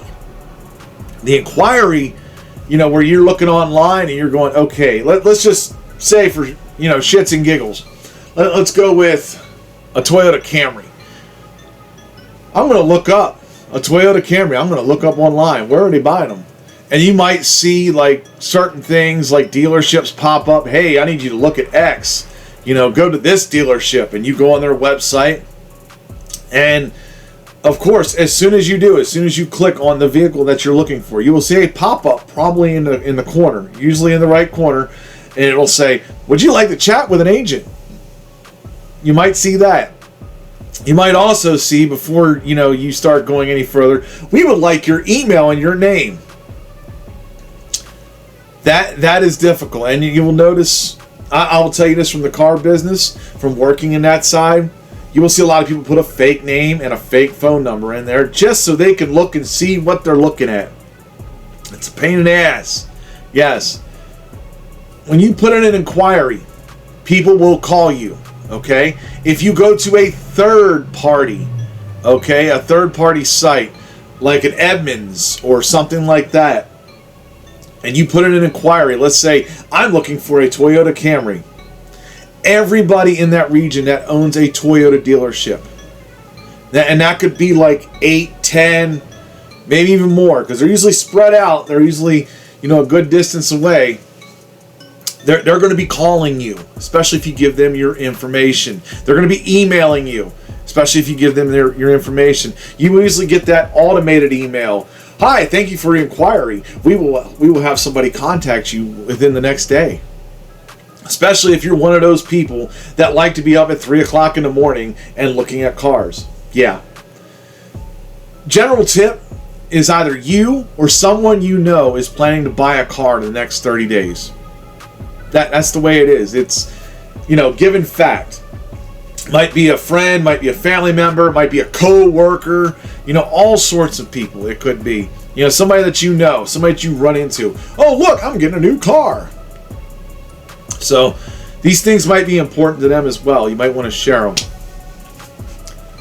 But yeah, when you be careful with putting inquiries, because everybody will blow your phone up. And you will get mad. You will, because you'll be like, stop calling me! Oh, God. I've had that conversation very quickly on the phone with a lot of people because they've been hit up. So to set up that appointment, right? To set up that appointment before you go in, there's a lot of things that you need to consider before going in. You want to have some knowledge with you, I'm going to tell you. And it's called rebates and interest rates. You want to know these things. This is my suggestion, okay? We'll stay with the Toyota Camry, okay? If I wanted to know what was special going on, what kind of rebates were going on, I would go to Toyota.com. Toyota.com would tell me, hey, this vehicle has, for example, has $750 in rebates. I mean, that's something that's very important to know. You want to be able to make sure you're getting taken care of. But they might also have special, rebates out there as well. If you're a current college student, they give money for that. If you're a current military, they give money for that. Sometimes they do things for veterans as well. They actually have a veteran special. Certain places have certain things. You go to Chevrolet, General Motors, they generally have extra rebates as well. These are things that you have to go to the individual manufacturer's site and look up. I mean, you might see things like 0% for 48 months, on vehicles. You got to make sure you're looking at the correct vehicle, because that's what you're going to be looking up. It could be a 23, could be a 24, right? They're trying to get rid of those 23s because 24s are in. So you might see that 0.9% for 60 months, and there's only like five of them in the region. So you really don't have much of a choice on being that picky. So you got to know these things, because generally when a brand new vehicle comes out, there's rarely rebates on it. That's something that you got to know. You got to know what the price range is. Can you afford it? Another big thing I want to talk to you about is your credit. And this is something that you really want to know before you go in, okay? You may know it. Most people do. I mean, you have your Experian, you have your Equifax, you have your TransUnion. Your Equifax is the one they're going to look at, just to let you know. And yes, you can go to credit checks and all their stuff online. That's not going to be an accurate deal, just to let you know. Okay? It's probably going to be off by 15 to 20 points, more than likely. That's about the general average from when you check it online and you do an inquiry versus when you go to a dealership and they pull a hard credit check. So these are things that you need to make sure that you're aware of, because if your credit score is in the tank, if you've had a repossession, if you had things like that, you already know you're not going to have a lot of choices unless you've got some money down. 3 things that buy a car. Okay? Cash, credit, and a trade. A positive equity trade. These are the 3 things that matter. So if you have a trade, this is what you got to understand, okay? Just because you bought the car 6 months ago, you have buyer's remorse, right? You paid $25,000, let's just say, right? And you think your car's worth $25,000. It is not. It is not. When you buy a car, if you go look at things like NADA and Black Book, if you look up the value of your car, you are probably already, as soon as you drive it off the lot, at least $6 to $7 grand upside down. Sometimes 10, depending on what it is. Could be a truck. You're talking 10, possibly $12,000 upside down, even more. Depends. So, yeah, you're not going to get the value of your car if you're one of those people that's having buyer remorse and trying to get in. It's very difficult. You're going to be upside down. It means you're going to owe money. So the general time to trade in your car, this is just my general basis here. Take it for what it's worth. 3 to 4 years of owning a car is generally what it's going to be. 3 to 4 years, because that's when you're going to have the value of the car. As long as you ain't gotten in an accident, you're going to be fine. 3 to 4 years. And how much you owe is going to be pretty close, maybe even overhead. I mean, this is where you got to understand that you might break even. A lot of people, when they finance a car, they got to do 5-6 year loans. Okay, we're going to go into that later on. But yeah, understanding the value of your car. You can look up KBB. Okay, and a lot of people, this is where they make their mistakes. Okay, KBB. You don't look at, great condition, excellent condition. Okay, because your car, you've probably driven it, and I guarantee you, unless, like I said, buyer's remorse, you have over 10,000 miles on it. It is no longer excellent condition. It is not showroom floor. It is nobody's driven it. It is not good condition, probably. You're probably going to have to look at fair condition. Okay, that is probably the best way. Fair condition will tell you exactly what price range to expect your vehicle. As long as you haven't had any major mechanical problems, as long as you don't have any add-ons like, like an exhaust change or an engine put in there or things like that, you should be able to get the value of your car. It's very important. So, it's good to take it to a cleaner. A detailer. You can take it there and get your vehicle all cleaned up. Most car salesmen, and especially car managers, are going to know when that is. 99% of the time, most people do not keep their vehicles perfectly clean. There's going to be accidents. Somebody sits in the car, you have a kid. Oops, there goes the drink. There goes a stain on the seat. Yes, it's going to be a pain in the ass. You might want to get that out if you can. Sometimes you can't. It depends on what it is. Things are going to happen. If you smoke in your car, they're going to be able to tell. You can put air freshener in there all day. They're going to be able to tell because generally when you're smoking, you're outside the car, you got your arm out the window. That smoke generally comes up on that part of the ceiling. All they got to see is some yellow. I think that's why if you look at the top of your cars, they usually are tan. They may be black, and even then you can still see it. It's a little more difficult. Or it may be, beige. That'll definitely show. So this is something for you smokers as well, especially if you're looking for top dollar value for your car. So the next thing I want to go into, because this is going to happen, okay? I'm just going to tell you. Online negotiators. These you guys may experience this, okay? You may have already gone and test drive a car, or you may have already picked out a car and gone, bam, this is the one I want, this is the one I want to deal with, this is the one I'm going to get. But you've got 5 or 6 dealerships that you can choose from, and they all got the same car. And they all have that online price. When you go to their local, you will see their online price, and you're like, well, damn, this is too damn expensive. So you call up there and you try to online negotiate with that business development specialist or that sales manager or that salesman. Could be any one of those, depending on who it's handed to. Price could be $25,000 online plus taxes, tags, and fees, right? And you'll be like, well, how about I offer you 20? $5,000 off a vehicle. $5,000. Do you think that people are going to go, yeah, let's do that deal? No. You don't negotiate over mayonnaise and milk and cheese. That says 200% markup, but people try to negotiate on a car, which is fine. I don't blame you. Go get yours if you can. If you have a dealership that's dumb enough to do it, do it. I'll tell you, because I've seen them.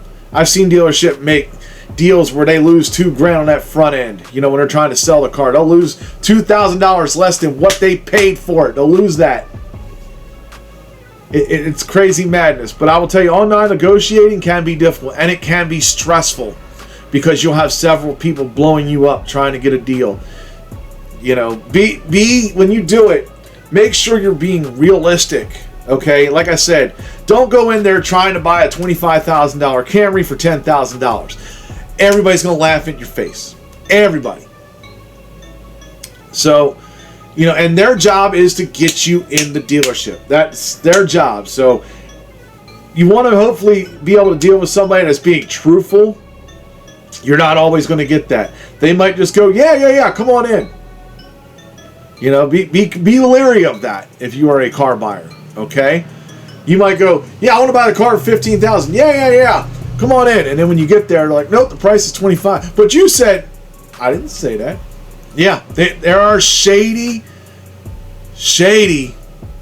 car dealerships, just like in every other profession. Okay, There are some people that will lie their ass off to go get a deal. Doesn't matter. They got to hit their numbers. So these are things that I want you to make sure you're paying attention on. My next episode, I'm going to go into buying a used car, because we're going to start with the used side. We're going to go with that, and then the episode after that, we're going to talk about buying a new car. There's things that people need to know and people need to understand. This is what I'm trying to do here for this video. I hope you have enjoyed this. I hope you have learned something. If you have questions, by all means, write them in the bottom of the video. I will make sure I answer them. Like, share, subscribe, and I'll see you next time.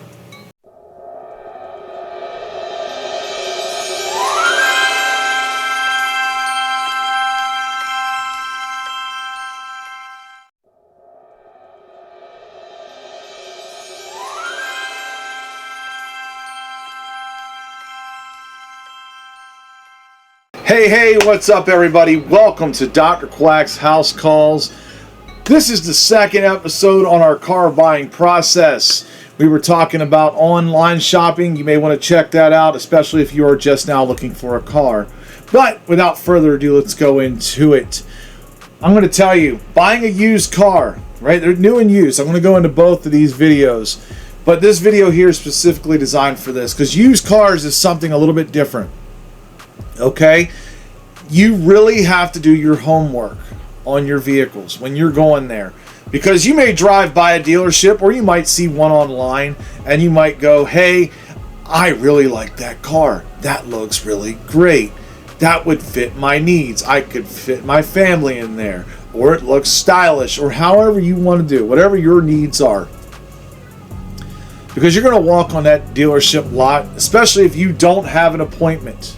Okay, if you walk out from the street, you're going to be greeted by a salesman. Okay, even if you have an appointment, you're going to be greeted by a salesman. You'll tell him who you're looking for. That salesman's going to take care of you, right? His job is to sell you a car.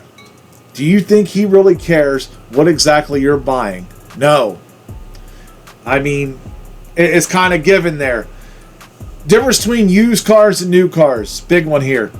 Used cars, they have a lot of markup in them most of the time, okay? You don't know how much, because here's the difference, okay? I'm going to explain this. Used cars, they get bought from auctions. They get traded in. They get various things like that. And you don't know the price of what they paid for it. And if you think they're going to tell you, yeah. So what you got to realize is the market value, which is something they're looking at as well. Okay, I mean, if a vehicle is being sold around town and it's similar mileage and similar vehicle and it's being sold at, let's say, $12,000, you can expect that price to probably be around $12,000. It might be a little less, might be a little more, all depends on the features. Okay, but you can expect that. Like, let's say you're looking at a 2020 Honda Civic. Yeah, because those get made a lot, okay?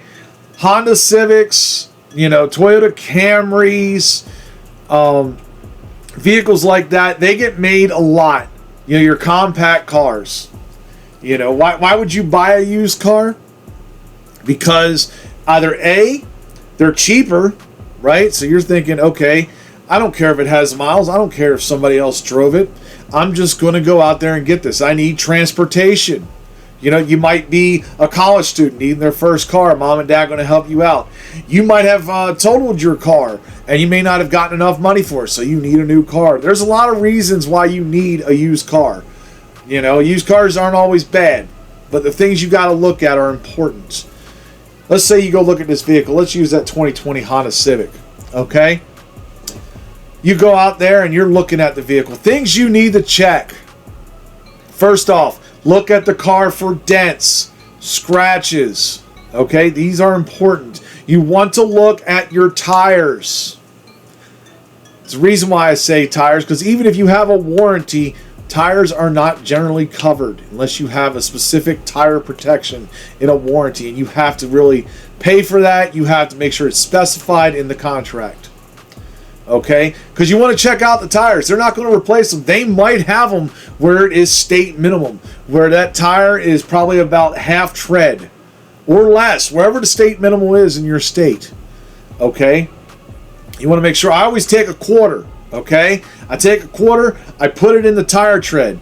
If it is not halfway up, that means you got bad tire tread, just to let you know. The lower it is down from a halfway point, the worse the tire tread is. So these are important things, especially if you're buying a truck, if you're buying a Jeep, an SUV.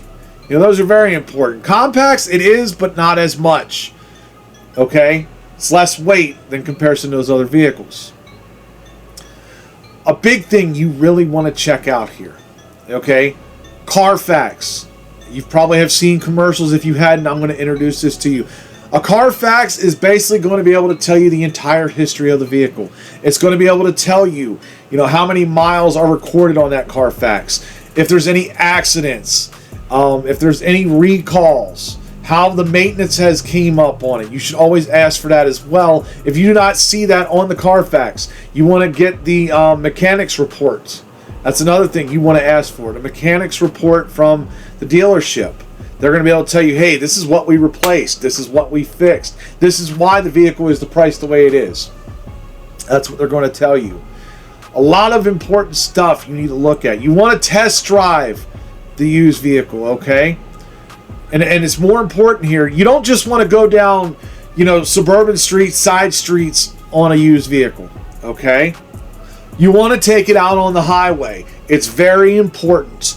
You want to be able to go out there and test the engine, okay? You want to get it to go 60, 70 miles an hour, 80 if it's in your state, you're allowed to do that. Stay within the speed limits, of course. You can, if you feel the need, you can say, I want to take this out on my own. But generally, a car salesman will come with you. They have you fill out a paper because it's your responsibility if you do not have them in there. That's up to you. I generally don't mind when I was going to buy a car if a car salesman was in there. You have a dealer tag. It either slaps on the back or you have hooks where it goes inside the trunk. Things like that, or it's seen. Okay, that's what needs to be, because otherwise cops will pull you over. So when you go do that, okay, you go on that test drive, you want to listen for any sounds that come out funky. You want to test the air conditioning, especially if it's summer. Even if it's winter, you still want to test the air conditioning and the heat, because you want to make sure they work, because seasons change. Okay, a lot of people don't do that. They drive around for 3 or 4 minutes, from what I've seen, and go, I love this car. And they have it. And then they come back 4 or 5 months later and go, well, why isn't this working? Or why isn't that working? Why is, that's not going to be covered in the warranty. Okay? There's things you also need to know when it comes to purchasing a used vehicle. Okay? And I am talking to anybody who is credit challenged. Okay? This is very important. If your credit score is under 630, if you've had a repossession, okay, if you have no credit, you might be young, starting out on this, that is considered credit challenged. Okay? If you're any of those, there is a certain criteria that has to be met, okay, by the bank. Like I said in my last video, there's 3 things that help you buy a car: cash, credit, and a positive equity trade. Okay, we're not going to say there's a positive equity trade here. We're just going to go credit and cash. Okay, say your credit's not the best and you only have $500 or $1,000 to put down. Yes, this does happen, and you can put 0 down. But remember, more money you put down, the better chances that you're going to get the payment you want, because that's what you want. You want a good payment for a good car that's going to last you a while. Okay? So you want to make sure you're doing these things, because when it comes to that, let me just explain. Let's say you got a 2020 Honda that you found with 90,000 miles, right? And let's say you're falling in that. Your credit's like not the greatest. Let's say it's like a 580. Okay, let's say it's low, and let's say like you don't have any major credit, but you have like $500 to $1,000 down. Okay.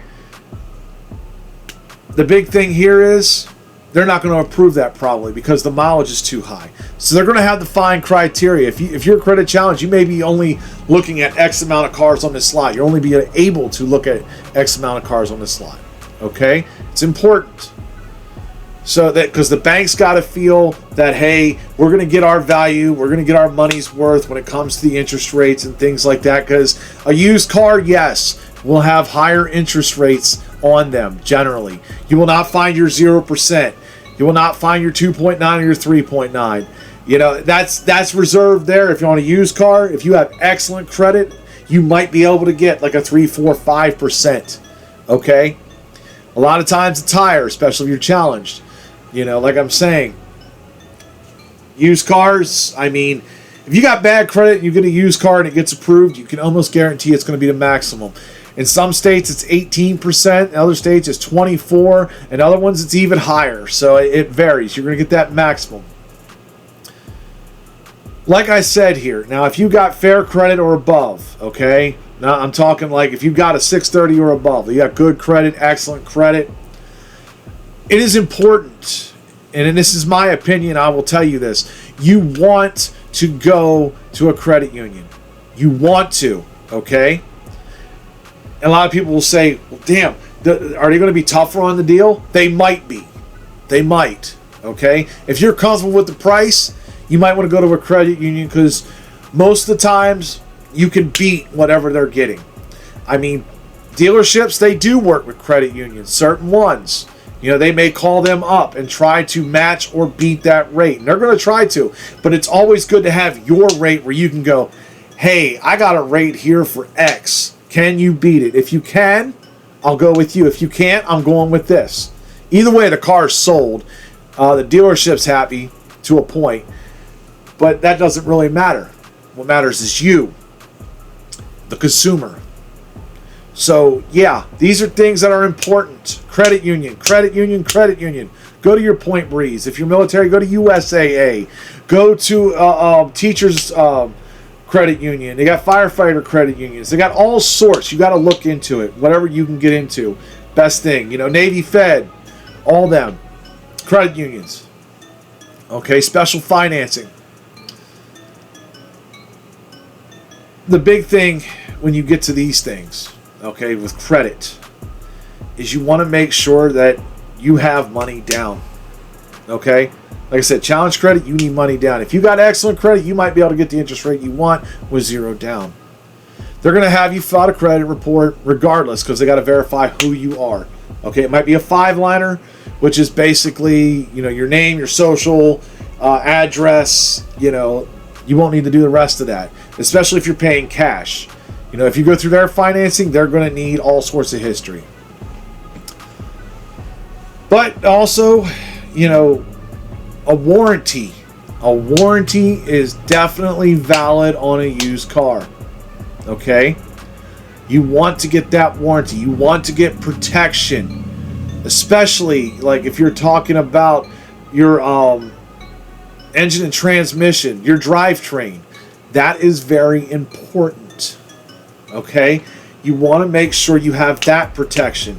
You can get the 3-year bumper to bumper or 2-year bumper to bumper if they offer it.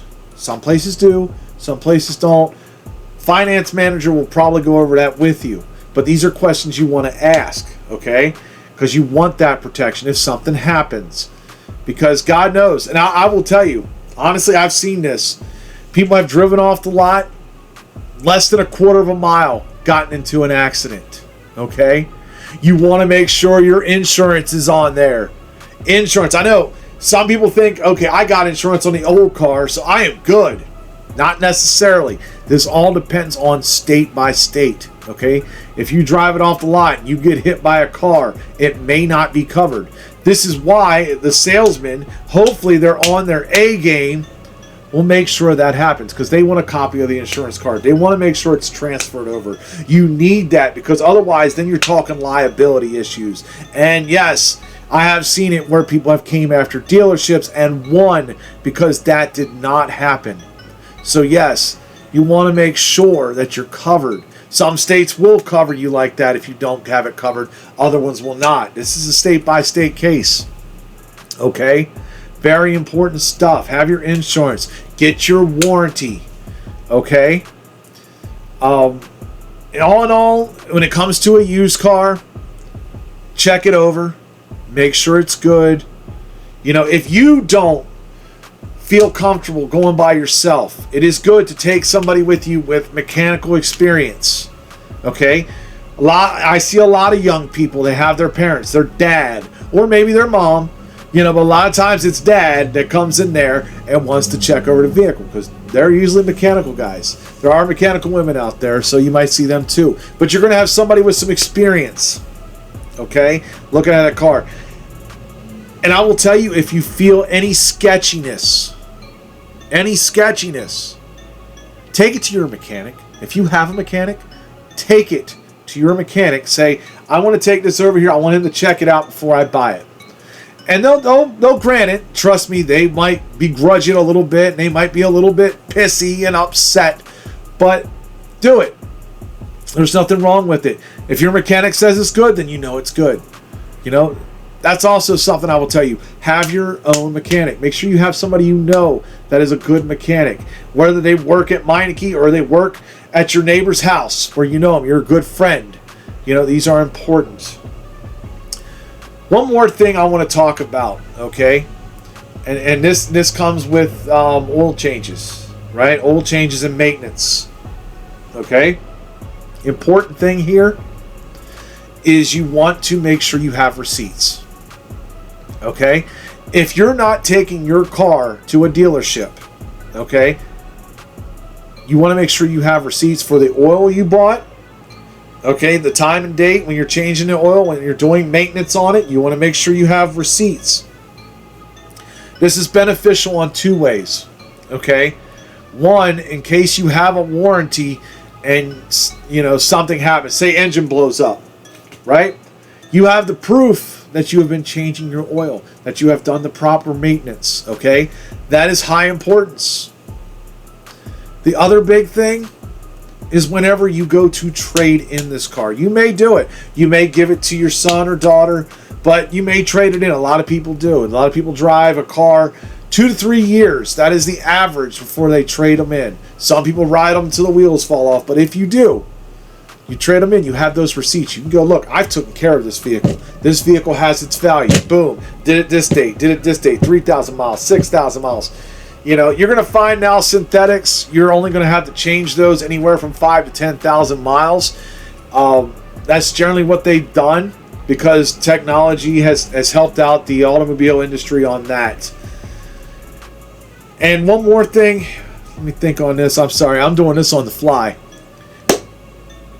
You will see a warranty sticker when you go to look at a used vehicle.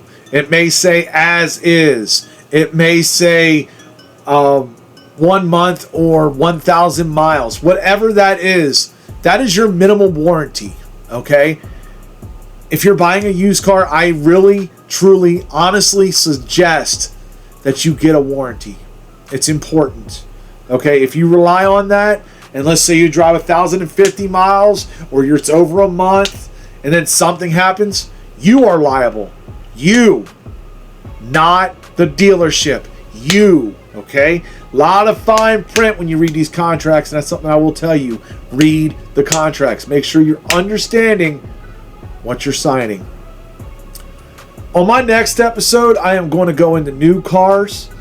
That's a little bit different. There's certain things that you want to look at there too. But till next time, I'm Dr. Quack. Thank you for looking at the house calls. See you then.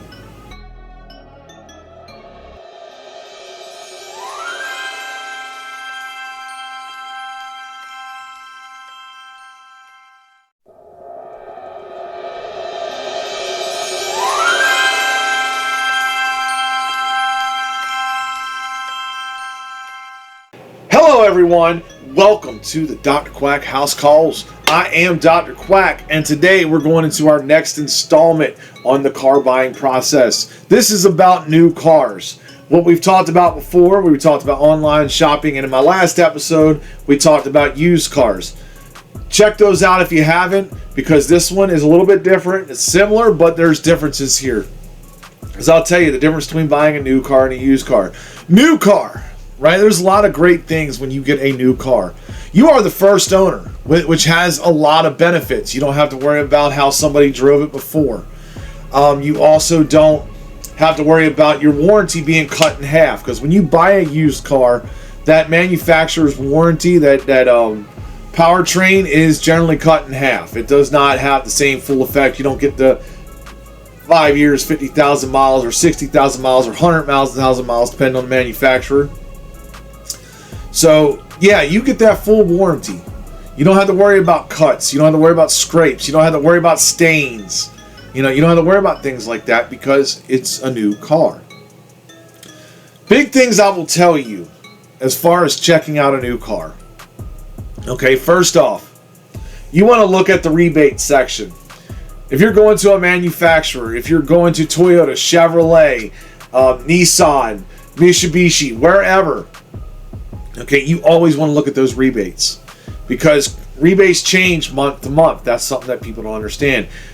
It might be $10,000 off in this month, but the next month, once the first hits, or maybe the fourth hits sometimes, it just depends on whatever they set it at when it expires. That new rebate comes out, it might only have $1,000. You got to know these things. So before you go buy, you want to make sure you check that because there's special rebates out there. Like I said before, there's college rebates, there's military rebates. Sometimes if you're a veteran, you get it. Sometimes if you're currently active duty, you get it. And then you have special rebates. There was one back in the days that they had where if you had USA insurance, they would give you $750 off. That is no longer the case as far as I know. It may have changed, but they did take it away at some point. I don't believe that's ever coming back. But there's things like that. Special financing. This is where you're going to see the special finance. You might see 0% for 48 months. You might see 2.9 for 72. You might see things like that. And the way today's economy is probably higher. Okay? The interest rates are probably going to be higher. So this is something you have to expect. Even if you have an 800 plus credit score, yes, 799, 899, you could actually go higher than the credit score. They do actually have that in the numbers. It's just not shown. It's up to that max. But yeah, so that's certainly something you want to take a look at before you go in there. Sometimes if the dealerships are really good, this is how you can tell a good one from a bad one. They will ask you about questions. They'll say, "Are you ex-military?" Or "Are you current military? Are you currently in college?" They will ask those things because generally they're getting paid back for it. That rebate, that's getting covered by the manufacturer. The dealership gets their percentage, sometimes all of it, just all varies, but they're getting that money back. So all of that right there, plus the warranty. You're getting the full warranty. Okay? You're going to get your bumper to bumper. Generally it's covered in that. You're going to get a service plan depending on what manufacturer it is. Toyota, they would do 2-year 24,000 miles, where you would come in, you would get 2 oil changes. A lot of them offer 2 oil changes, okay? That's pretty standard. That's nothing, out of the way. The powertrain, which is your transmission, engine, and things of that nature, that can vary. Some places you're going to get your 5-year 50,000 miles, 6-year 50,000 miles, 7-year 50,000 miles. You might even get a 10-year 100,000 mile warranty. That is through the Kia Hyundai. They have theirs as well, and I mean that's positive. You want to make sure you have your engine and transmission covered. So yeah, you definitely new cars are great, and I'm going to tell you another reason why new cars are great. Because a lot of people with no credit, bad credit, they initially go to a used vehicle. Guess what? They may not be able to put you in a used vehicle because of the banks. Okay? A new car, this is the weird conception here. I'm going to tell you. A new car, you can actually get into a lot easier because it's a new car, because it has no miles on it. It might have 30, 40 miles on it or something, maybe 100. Occasionally you see that new vehicle that might have like 200-300 miles on it. That's because it's been there for a long time. Or maybe it got driven from a DX. It got driven from a previous dealership. They traded, and it has all those miles on it. But you would start your full warranty wherever that is. But yeah, getting into a new vehicle is a lot easier for somebody with no credit or bad credit. They're not going to put you in a full-size sedan, just to tell you, if you have no credit. They're going to try to put you in a compact. You're probably going to look at like a Chevy Spark, maybe a Cruze, a base model Cruze, like if it's in Chevrolet, or a Corolla, or something like that, a Civic. They have something that they can able to fit you in. That's also going to depend on your credit. This is why it's very important. Pay your bills. And yes, every one of us has issues with that. Today's world, it's not easy. You got to pay your car insurance. You got to pay your car note. You got to pay your rent. You got to pay all sorts of stuff. And then you're left with like $40 to try to live out until the next paycheck. That does happen. A lot of people know that. So you got to budget. You got to manage. Like when you're going to go sign this pencil, when you go, the pencil is, all the numbers there telling you how much, everything is. Like if you put $2,000 down for 60 months, it's at this price. It's showing you all that. It's showing you the full figures. When you sign that, you want to make sure that you're able to afford it. Because repossession is definitely one of the worst things to have. If you ever want to use your credit, repossession, you do not want. That will take you out of the game. And another big thing that I did not mention, this is a little bit of miscellaneous, but if you're buying a house, right, if you're in the process, they're going to tell you, do not make any major purchases with your credit, talking about a car, because it will affect your credit, positive or negative. It may make it go down. And if there's a change in the credit, it has an issue with you trying to buy a house. It's something that you don't want to do. But buying a new car, you can drive it on the highway. I always suggest driving on the highway. If you don't want to, if you don't have the time, maybe you only got like a couple hours and you already know the process is going to take a couple hours sometimes. You go on that short test drive. You go around the block. You go, okay, everything feels right. It drives right. But I always suggest going on the highway. You want to test it out at high speeds. You want to make sure that you feel comfortable with what you purchase. Another big thing that I'll tell you when it comes to new cars, the service plan. Okay, we talked about the warranty, but the service plan. You're going to be able to go to service, right? You go down there and you go to their service part and you talk to the service advisor or the service manager. They're going to tell you if there's anything going on with your vehicle later down the road. Some people have their own mechanics, right? Some people do. Some people don't. Some people don't trust, mechanics, but it's covered under the warranty. You want to take it to the dealership. You do. Just take it there. You can drop it off. Sometimes they'll give you loaners if you really need it for the day. They'll give you a loaner to drive. There's many ways that you can be compensated if you have to leave. Sometimes you can sit there for an hour or two and they'll be like, "Here, Mr. Smith, you're finished. You're done. Here, thank you." And they'll won't charge you anything. Also, with new cars, you're going to get a tour of the dealership. You should get a tour of the dealership anyways with new and used. Used sometimes does not. Excuse me. Used does not a lot of times. Sometimes it will. Depending on if it's at a big name dealership. If it's a mom and pop used car lot, you probably won't get much of a tour. But, you're going to go to parts. You're going to go out there and they're going to detail your car. So they'll be taking your car back while you sign all the paperwork. They'll make it clean. They'll shine it up real nice. They'll be able to take care of you. You'll get a lot of benefits. Like they may recommend you to go to the Chevrolet Go app or a Toyota Go app, pretty much where you can get remote start. That's always a great thing. You have that feature from your phone. You can actually lock and unlock your phone.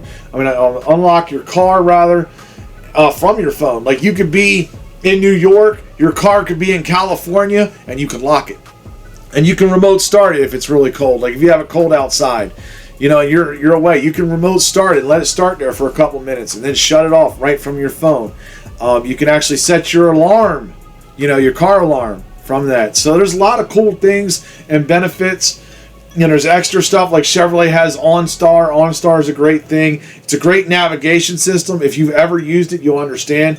Like if you used Waze, it's going to give you most of the time where you need to go. But if you're going into some odd part of the world, in all over the United States, you may get the vicinity and be like, okay, where the hell is this? OnStar, because it uses satellites, goes directly to that spot. It's actually a great thing. I will say that. I've used it a couple times. And plus, with OnStar, let's say you don't have that app, or let's say that app's expired and you still have your OnStar. If you locked yourself out of your vehicle, you would have to call a locksmith, right? Probably. Or you'd have to, if you had a jimmy stick, you might be able to jimmy it out yourself. But it's not everybody's talented. But what OnStar could do is they can actually unlock your vehicle. They can unlock your vehicle and help you get back in. It does happen. If you run out of gas, they have that service where you're able to pick you up. AAA, another great thing. That's another suggestion. AAA is something worth getting. Okay? You got to get that. Trust me, if you have a problem, a real life situation where you're stuck out in the middle of the road, you ran out of gas, or your engine went out, they can call a tow truck. They can do things. AAA is very important. And my final thing here I want to talk about, because insurance, I covered it a little on the used, but I'm going to cover it now a little bit more. If you have a lien, which is like you're paying financing or you're leasing, you have to have full coverage. You have to have full coverage. Most states are going to require that because it is a lien. If you own the car, you can have limited coverage. Liability. You don't have to cover it full where it's just going to protect you. But I always suggest full coverage, because if you get into an accident, you want to make sure that you're covered and you're able to take care of the other person. Because if not, and you only have liability, that's coming out of your pocket. That's a big thing right there. That a lot of people have that misconception. Oh, I don't really need insurance. I can drive without it. If you watch enough Judge Judy, I'm telling you, you see enough people drive without licenses. Believe me, people don't have licenses in this country. Some people just go, you know what? I don't care. If I get caught, I get caught. And then boom, T-bone, head-on collision, totaled your car. Because cars are now made of plastic, and pretty much, if this phone right here, if this phone hits the front of your car, it's going to total it probably. It's crazy how that works, because they're definitely a lot softer. They're meant for taking the collision, being able to crumble. If you ever seen any of these videos, you understand the cars, they just crumble in, the engine drops down so it doesn't come at you. There's actually that release, and you're safe, but your car's totaled. They're not like the old days where they were made of steel. But that's my video here on new cars. My next video is actually going to be about financing versus leasing. I'm going to go more in depth on that. Which one is the better option? I'm going to explain more of that when I get back on here. Till then, thank you for tuning in.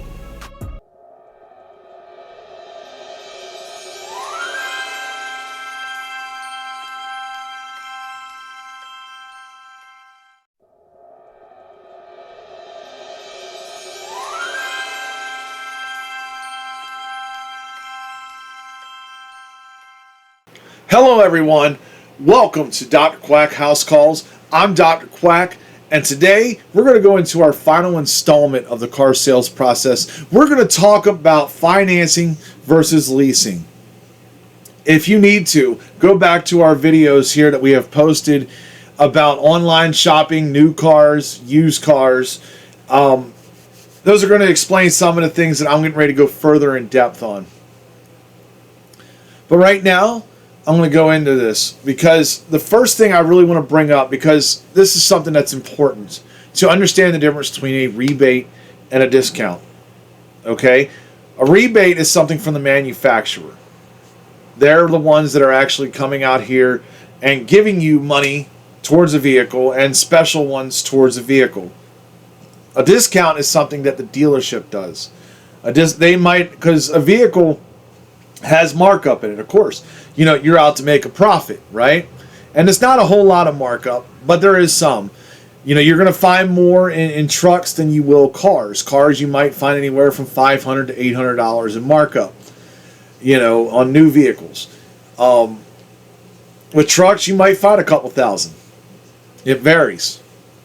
But that's a big difference there that people need to understand. So when they give you a discount at the dealership, They're not completely giving away the farm because, dude, they're making a profit. This is not a non-profit organization, okay? There's nothing wrong with trying to negotiate. Believe me, I've done it myself when I bought a car. There's nothing wrong with it.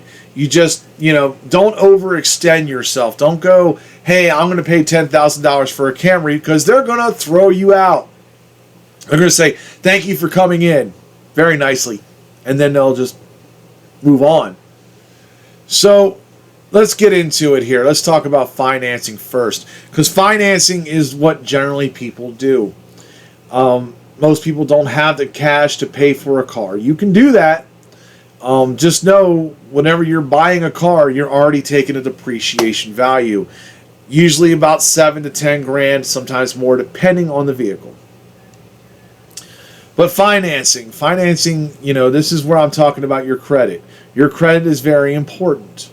Okay, you have to make sure that you pay your bills. Just like I said in the last video, you got to make sure you pay your bills. You want to keep your credit up. Have a small credit card, that you pay on. There's nothing wrong with that. That helps keeps your credit. Because if you don't have credit and you go in there to buy, you go in as a ghost. That is no credit. And that can make difficulties on financing. Basically, when you're looking at it, they're going to tell you, the more money you put down, the lower your payment's going to be. Because you might have an ideal payment. Is it going to be realistic? Maybe, maybe not. I mean, if you're buying a $20,000 car, right? $20,000 car, you can probably expect that payment, depending on how many months you do, to be anywhere from $350 all the way up to $500-600. It all depends on the credit, your interest rate that you're getting, and how much you put down. Okay? It's just generals right here. Generally, when you're financing, you're going minimum 48 months. Most people do 60 or 72. When you're doing a car loan, a finance car loan, I do not recommend going beyond 72. I have seen people do 84. Okay? 84. That's 7 years on a loan. And I'm going to tell you, if you have a high interest rate on 7 years, you're basically almost paying double for the car. It's something I do not recommend. I mean, it's definitely something that you don't want to do. A big thing, too, as well, when it comes to financing, you got to check out state by state. You got to be able to go, can I pay this off early? I mean, that's something that you want to know, because you can, but sometimes there is a penalty that comes with that. This is why, you got to check with that. Some states don't have it. But the big thing is, I will tell you, with financing, it's the most common thing. Some people drive it until the wheels fall off. Like I said, some people do it trade it in after 3 years. When you're financing, don't trade it in before 3 years. Okay? You're going to be upside down. Okay? At 3 years, you might be upside down, but it's only going to be a little bit. After that, the odds of it are going to be about even. Depending on how much you drive. This is also a big thing. If you drive, 10,000 miles a year, let's say you're just basically going to commute to and from work, and that is where you're at, you might drive 10,000 miles a year. You might drive 8. If you commute from one big city to another big city, for example, if you drive from Baltimore to Washington, D.C., I've seen that happen, right? You're going to tack on the miles. You're probably going to drive 20, 30, 40,000 miles. And that's a lot. And that's also going to devalue your car, because the higher your mileage is, the more your value just goes down. Like I said, also make sure you get your maintenance on your vehicle. Make sure you take care of it. But what I'm really wanting to get into, because we talk about financing, leasing. Leasing is a different bird, okay? For some people it works. For some people it doesn't. If you're one of those people that trade in every 3 years, every 2 years, okay, leasing may be a good thing for you. If you drive lower mileage, like you drive 10 to maybe even 15,000 miles, leasing may be a good thing for you. I mean, if you're one of those people that are driving 20 and above, You can do leasing. A lot of times it's not recommended. I am going to say that. Because basically leasing will go anywhere from possibly 12 months, 24 months, 36 months, and anything in between. You're having the vehicle for a couple years. You basically, this is a misconception too. I want to make sure this is pointed out. Upgrades to the vehicle. It's okay to do upgrades. Certain ones. Okay? Like if you wanted to add a sunroof. You had a third party who added a sunroof. That is perfectly fine. If you do that, that is fine. But if you go out there and you try to change the exhaust, if you try to upgrade the engine, that will actually violate your leasing agreement, because they do tell you that in your leasing agreement. They do not want anything that's going to affect the value. Believe it or not, an exhaust, a change of exhaust, a muffler and all that, yes, it will affect the value and could affect it negatively, because not everybody wants that. So if you do this, okay, if you come out there and you change that stuff, keep the original parts. And when you turn it in, make sure those go on, okay? So there's certain things you can do and can't do. That's something that definitely, I'm sure the finance manager, leasing manager will definitely go over with you. It's always good to ask questions, I will tell you, because it varies state by state. And it varies manufacturer by manufacturer. Leasing, you're going to have a lot less of an interest rate there, because basically they got it set. They got tier 1, tier 2, tier 3. Okay? That's basically what it is. They have, depending on where your credit is.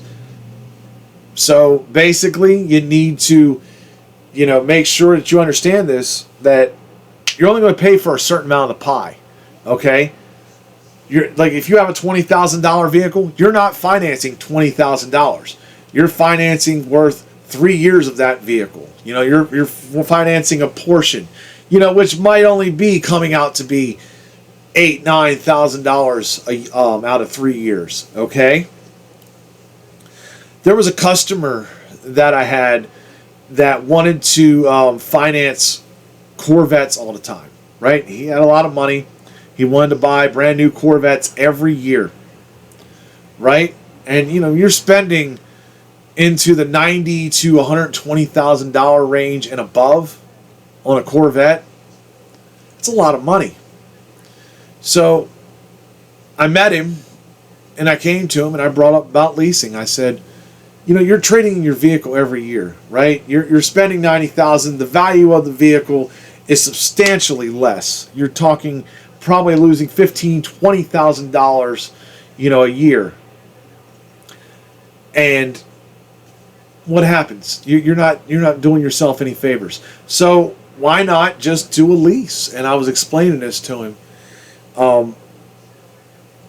You have them issues right there where you got to put down the money. You pay for a 1 year lease or a 2 year lease. You finance that through a leasing. You can also do the one pay lease. Okay, they will figure out how much your payments are for an entire year, right? And they'll add it up, and that's what you pay. You pay that. You don't have to pay anything else. You own it for the year. At the end of the year, you can do a lot of things. Okay, this is something big about financing that people don't know. It's after the contract that you got to understand this. Okay, things you can do. You can actually refinance that vehicle. If you love that vehicle and you've kept it low mileage and you want to keep it, you can do that. You can always go into the dealership right before it ends and you can turn the keys in and go, here you go, it's all yours. As long as there ain't any major changes to it, you'll be fine. You can do that. You can also trade it in. You can actually trade it in. It's something I don't recommend unless you're going to get positive equity out of it. Like if you had a 3-year lease where you were driving 36,000 miles, okay? And let's say over that 3 years, you only drove 18 or 24. You got some positive equity in that, okay? You're going to be able to be all right. Then you might be able to trade it in for the value it is. It's possible. A little more trickier It's something I don't recommend, but you know, you can do it. It's definitely an option if you want to explore it. Leasing has different rebates with it as well. And you know, you're going to see less things. Like certain things qualified when you're financing may not qualify when you're leasing. Like sometimes the military discount does not qualify in certain brands. Sometimes the school discount does not qualify when you're there with different brands. It varies. So my suggestion, if you're interested in leasing, is A, do your homework. Okay, I'll say that again. Do your homework. Make sure you understand what exactly you're getting into. Ask questions, you know, and if you feel like something's kind of shifty, check on it. There's nothing wrong with that, because some people, they'll try to scam you out of it. You know, like I said, in every business there are shady people. So this is something that you've got to realize. Make sure you do that. You know, check out the manufacturer. Sometimes they have specials. They might go low lease mileage here for $99 a month. Okay, and everybody goes, ooh, I only got to pay $99 a month for a vehicle? Ooh, this is so great. Make sure you read that fine print, because most of the time to get that means you got to put down $4,000 to $5,000 ahead, and you got to do it for X amount of months, and you only can drive it maybe 8,000 miles, 10,000 miles. They have these ultra low leases. It may fit you, okay, to get to that payment. Make sure you read that fine print, that small print, because a lot of people will go in there and go, I want the $99, and I'm only putting $500 down. That's not going to work. Okay, just make sure you understand that. Car salesman, sales manager, finance manager will all explain that to you in depth if you don't understand. Believe me, don't go in there feeling like a fool, okay? That's why I'm making these videos, because I want to teach people and make sure they understand, you know, when you're buying a car, it's very important. But that is the end of my video here on financing versus leasing. My next video, I'm not sure when it's going to come out, but I think I'm getting ready to make a tribute video. I want to make one of them. You'll see it when it comes out, but there's some people out there that I really want to pay tribute in the wrestling business. So make sure you check that out. Till next time. See you then.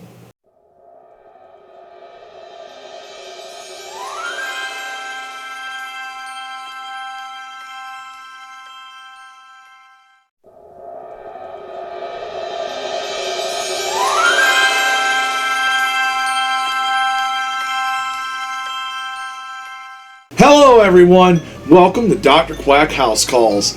I'm Dr. Quack, and today I'm going to be talking about something that I want to talk about here. Something that's very important to me, because we talk about the misconceptions in life, and this is specifically on professional wrestling. There's a lot of misconceptions here, a lot of bad things that do happen in the wrestling world. The first thing I really want to bring up is not necessarily involved in professional wrestling, but it's along those lines.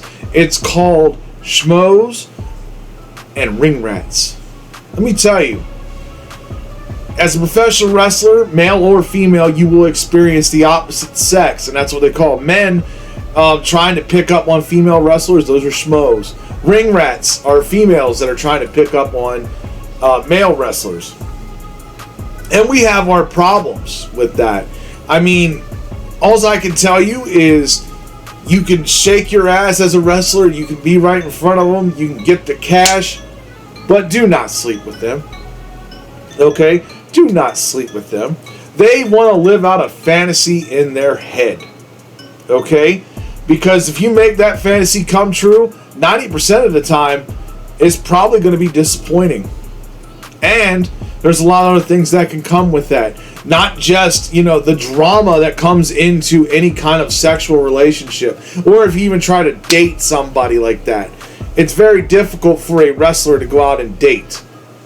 You'll notice a lot in the business that male and female wrestlers do end up dating and getting married because they understand the lifestyle. See, the ones that really get me, okay? The ones that really, really get me are the ones like the schmoes that go on and stalk, okay? Like, it's one thing to go Yeah, that girl's hot. That girl looks great. Yeah, she is sexy. Da da da da da. It's one thing to do that. Okay, it's another to go on their personal profile, on their Facebook or their Instagram or whatever, social media, like everything. Oh, you're beautiful. You're sexy. Da, da, da. They probably get that 500 times a day. Okay? At least, some of them more. You know, and some of them want the attention, and that's where they got to realize, hey, is all attention good attention? No. But you will notice this, and guys will look for their addresses. They will go to their house, knock on their door. This is stalking. This is harassment, especially if it's unwanted by females or males, because it does happen. Females can actually go after men, and you know they will do the same thing. If you're a fan, this is very important. Don't do that. Don't. Most wrestlers don't want that. They want to come out there. I'm going to use this expression because sports entertainers, professional wrestlers are a lot like strippers. They come out there, they do their job, they're there to entertain you, they're there to get your money, and they're ready to go the fuck home. Okay? They're not interested in you in any more than a business transaction. That's what most people need to realize. You know, and this doesn't just go for the schmoes, and it doesn't go for the ring rats. This also goes for the handlers. These are definitely some of the worst people generally in the business. Handlers. If you ever want to become a handler is somebody that comes out and goes, hey, I'm going to be somebody's agent. You know, I'm going to be a professional wrestler's agent. You know, let's use, for example, Tony Atlas. I'm sure he has handlers. You know, many others have handlers, right? But that specific handler, that's the guy who sets up all the booking. That's the guys who set up, you know, all the Comic Cons that they might go to and the Wrestle Cons, you know, and the public appearances in general. These guys, yeah, they will charge out the ass for everything. They will. Oh, you're a fan? You want an autograph? You know, you're like, hey, Mr. Atlas, can I get your autograph? And your handler will probably interject right there, especially if he sees it, hears it, he looks over, because his eyes are directly on that wrestler right there that he's working with, because he's out to make money. And it's okay to make money, but it's not okay to rip people off. You know, I seen sometimes where wrestler would come out there when they were making that joke where Kevin Nash was charging $50 for autographs. You know, Jesus, seriously, just for your damn signature on a picture of yours that's an 8x10 that's probably got, you know, maybe 100,000 of them at least out there, you know, that might be worth $5, maybe $10. After you're dead, it might be $20. No, don't rip people off. And this is on the other side of that coin. This is about the fans. Okay? And I noticed this. I get it. Some people are collectors. And that's cool. I'm a collector myself. I have my own collection. The thing when you do that, okay, and I see this all the time. People go to these wrestle cons and they go all these public appearances, you know, and they bring like 10 different things with them to get signed. Okay? Don't get mad at the guy running it, though, because he's going to charge you extra money for every single piece you want. Because why? There's majority of people that ruin that. There's majority of people that want 10 things signed. They go home, they put it on eBay, and they mark it up probably another 25, 30%, maybe even 50%, and they try to sell it. Or they hold it until a wrestler has deceased, like let's say Terry Funk, who just deceased, and then they'll want to charge an extra 200%. Oh, that autograph that I was originally going to sell for $10, I'm now going to sell for at least $50, maybe $75. Why? Because I want to make money off you, because you think it's valuable. Those Those people. Not all handlers are bad, but those handlers are the worst. Those people who go online and charge out the ass for autographs on people when they're dead are the worst. These people need to learn. Look, I get it. It's a business and you want to make a profit, but don't be an asshole about it. You know, I've seen handlers that, I'll tell you, here you go. Dory Funk Jr., great man, great wrestler, you know, really cool guy, but good luck getting anything more than a handshake free. Don't even expect that handshake free, because I'll tell you, his wife, yeah, she'll make sure, and I'm not bullshitting on this. This is a lot of people. They'll be able to tell you, okay? And that's her prerogative. I get it.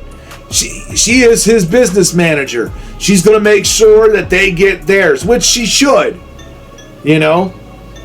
But it's nice to have a little common courtesy and a little bit of respect at the same time. Don't be a complete asshole or bitch, okay? That's what I'm saying.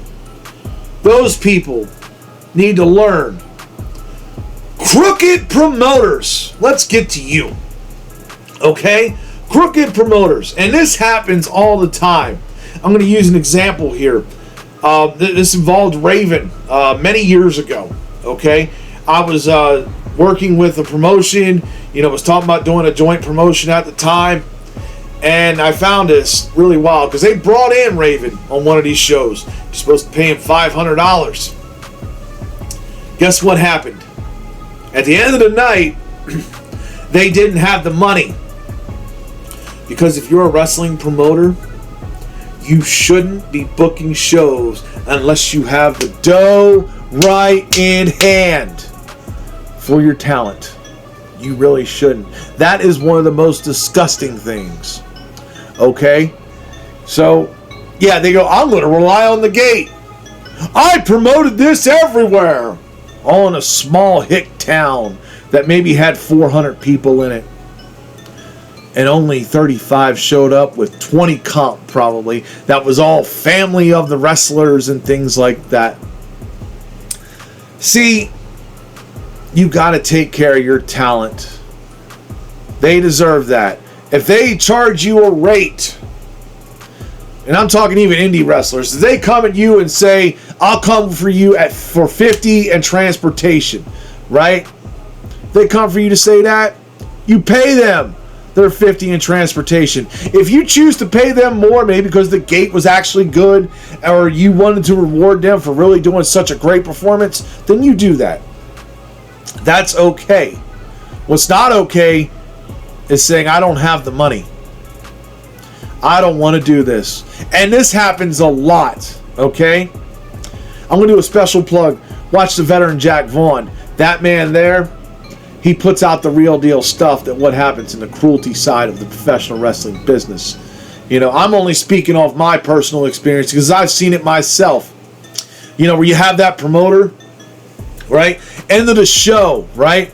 They should be handing you an envelope with your pay in it. Okay? It's put in an envelope. That's what's supposed to happen.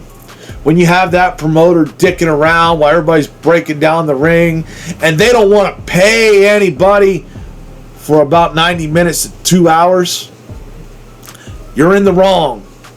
You're in the wrong. You paid them for a job. They did the job. Pay them. Because reputation is important, folks. Reputation is very, very important. Other things that piss me off with the professional wrestling business. Promoters trying to go on the cheap. Okay? I get it. You're on a tight budget. You're probably on a shoestring budget. And you only can pay X amount. But I will tell you what's worse about that. It's bringing in people that are untrained. You're going to have 4 people. Let's say you got 4 people you're looking at, right? Let's say they're all 4 indie guys, right? Let's say one of them is super indie darling, whatever you want to call them. among the tops of the indies, but can't quite make it to the WWE, is known all around the indies, that guy, and he wants his 150. You may not be able to afford it. That is understandable. They don't mind if you tell them up front, I can't afford your booking. Yes, they make it a little pissy, but they're going to understand. Okay? But you have that guy, right? And then you have another guy who's not as well as known, and let's say he's charging 100. Okay? And you go, I can't afford that. God, I can't afford that. And then you have another guy who's been in the business, maybe a couple years, got properly trained. He's charging maybe 40, 50 bucks. He lives local in town, so it's not very far for him. You don't have to worry about transportation or hotel. And then you got the fourth one. The fourth one who's out there who never got properly trained, right? Who never got trained to be in this business, doesn't know how to take a bump very well, thinks all I got to do is watch fucking TV tapes and I'm going to be able to see how to do this, and I already know. I know everything. And he's charging you maybe 10 bucks, sometimes even free. That is the one that you are not supposed to pick, promoters. That is the one that does not matter. Okay? That one should be out of the equation. I understand you can't afford the first one, but you really should look at the second or third. Okay? If that's the case. If you can't afford that first one, definitely go for it. A lot of things wrong in this business that is professional wrestling. We don't have to have Spot Fest all fucking day long. As I'm recording this, WWE Payback is getting ready to come on here probably the next 10 minutes. But I just want to tell you, we don't need 50 sidekicks, okay? You don't have to slap that thigh. You can actually work. And I don't mean just in-ring work, going through the spots and basic. Learn to work a crowd.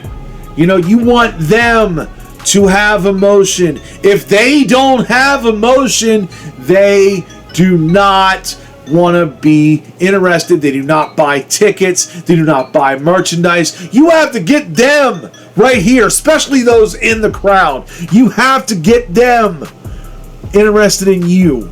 It's not their job to do it. It's your job, professional wrestler. It is your job. And good God, not everybody has to do the same move throughout the show. Everybody's like, oh, I'm going to drop an elbow off the top. I want to be Macho Man Randy Savage. Beep! Not everybody in the whole damn world has to do that. It's okay if you want to. But, if you're the fifth match in and you have already seen 4 times that happened, don't be the fifth one. These are many things that I wanted to go over. Why? Because the professional wrestling world sickens me. As a man who spent over 20 years in this business. 20 years. And has been all over. No, I didn't make it to the big time. But I made it all around it. And I know plenty of people. And I guarantee you, I'm not the only one that feels like this. And I know some of these indie darlings out here, or these young wrestlers that have been doing it about 3-4 years, think, I know everything. I don't have to worry about shit. You got a long way to go, kid. I hope you listen to this. I hope all you kids listen to this. This is my rant here on this show. And I don't know what I'm going to talk about next, but I got a feeling I'm going to rant about something. Because there's a lot of things fucked up in this world, and I wanted to cover professional wrestling first. So you stay tuned, kiddies. I hope you watch. And if you do, let me know what you think. Look in the right in the comments section. Tell me, did I do the right thing? Did I do a good job? Did you agree with what I said? Did you not agree with what I said? I'm Dr. Quack, and this is the House Calls.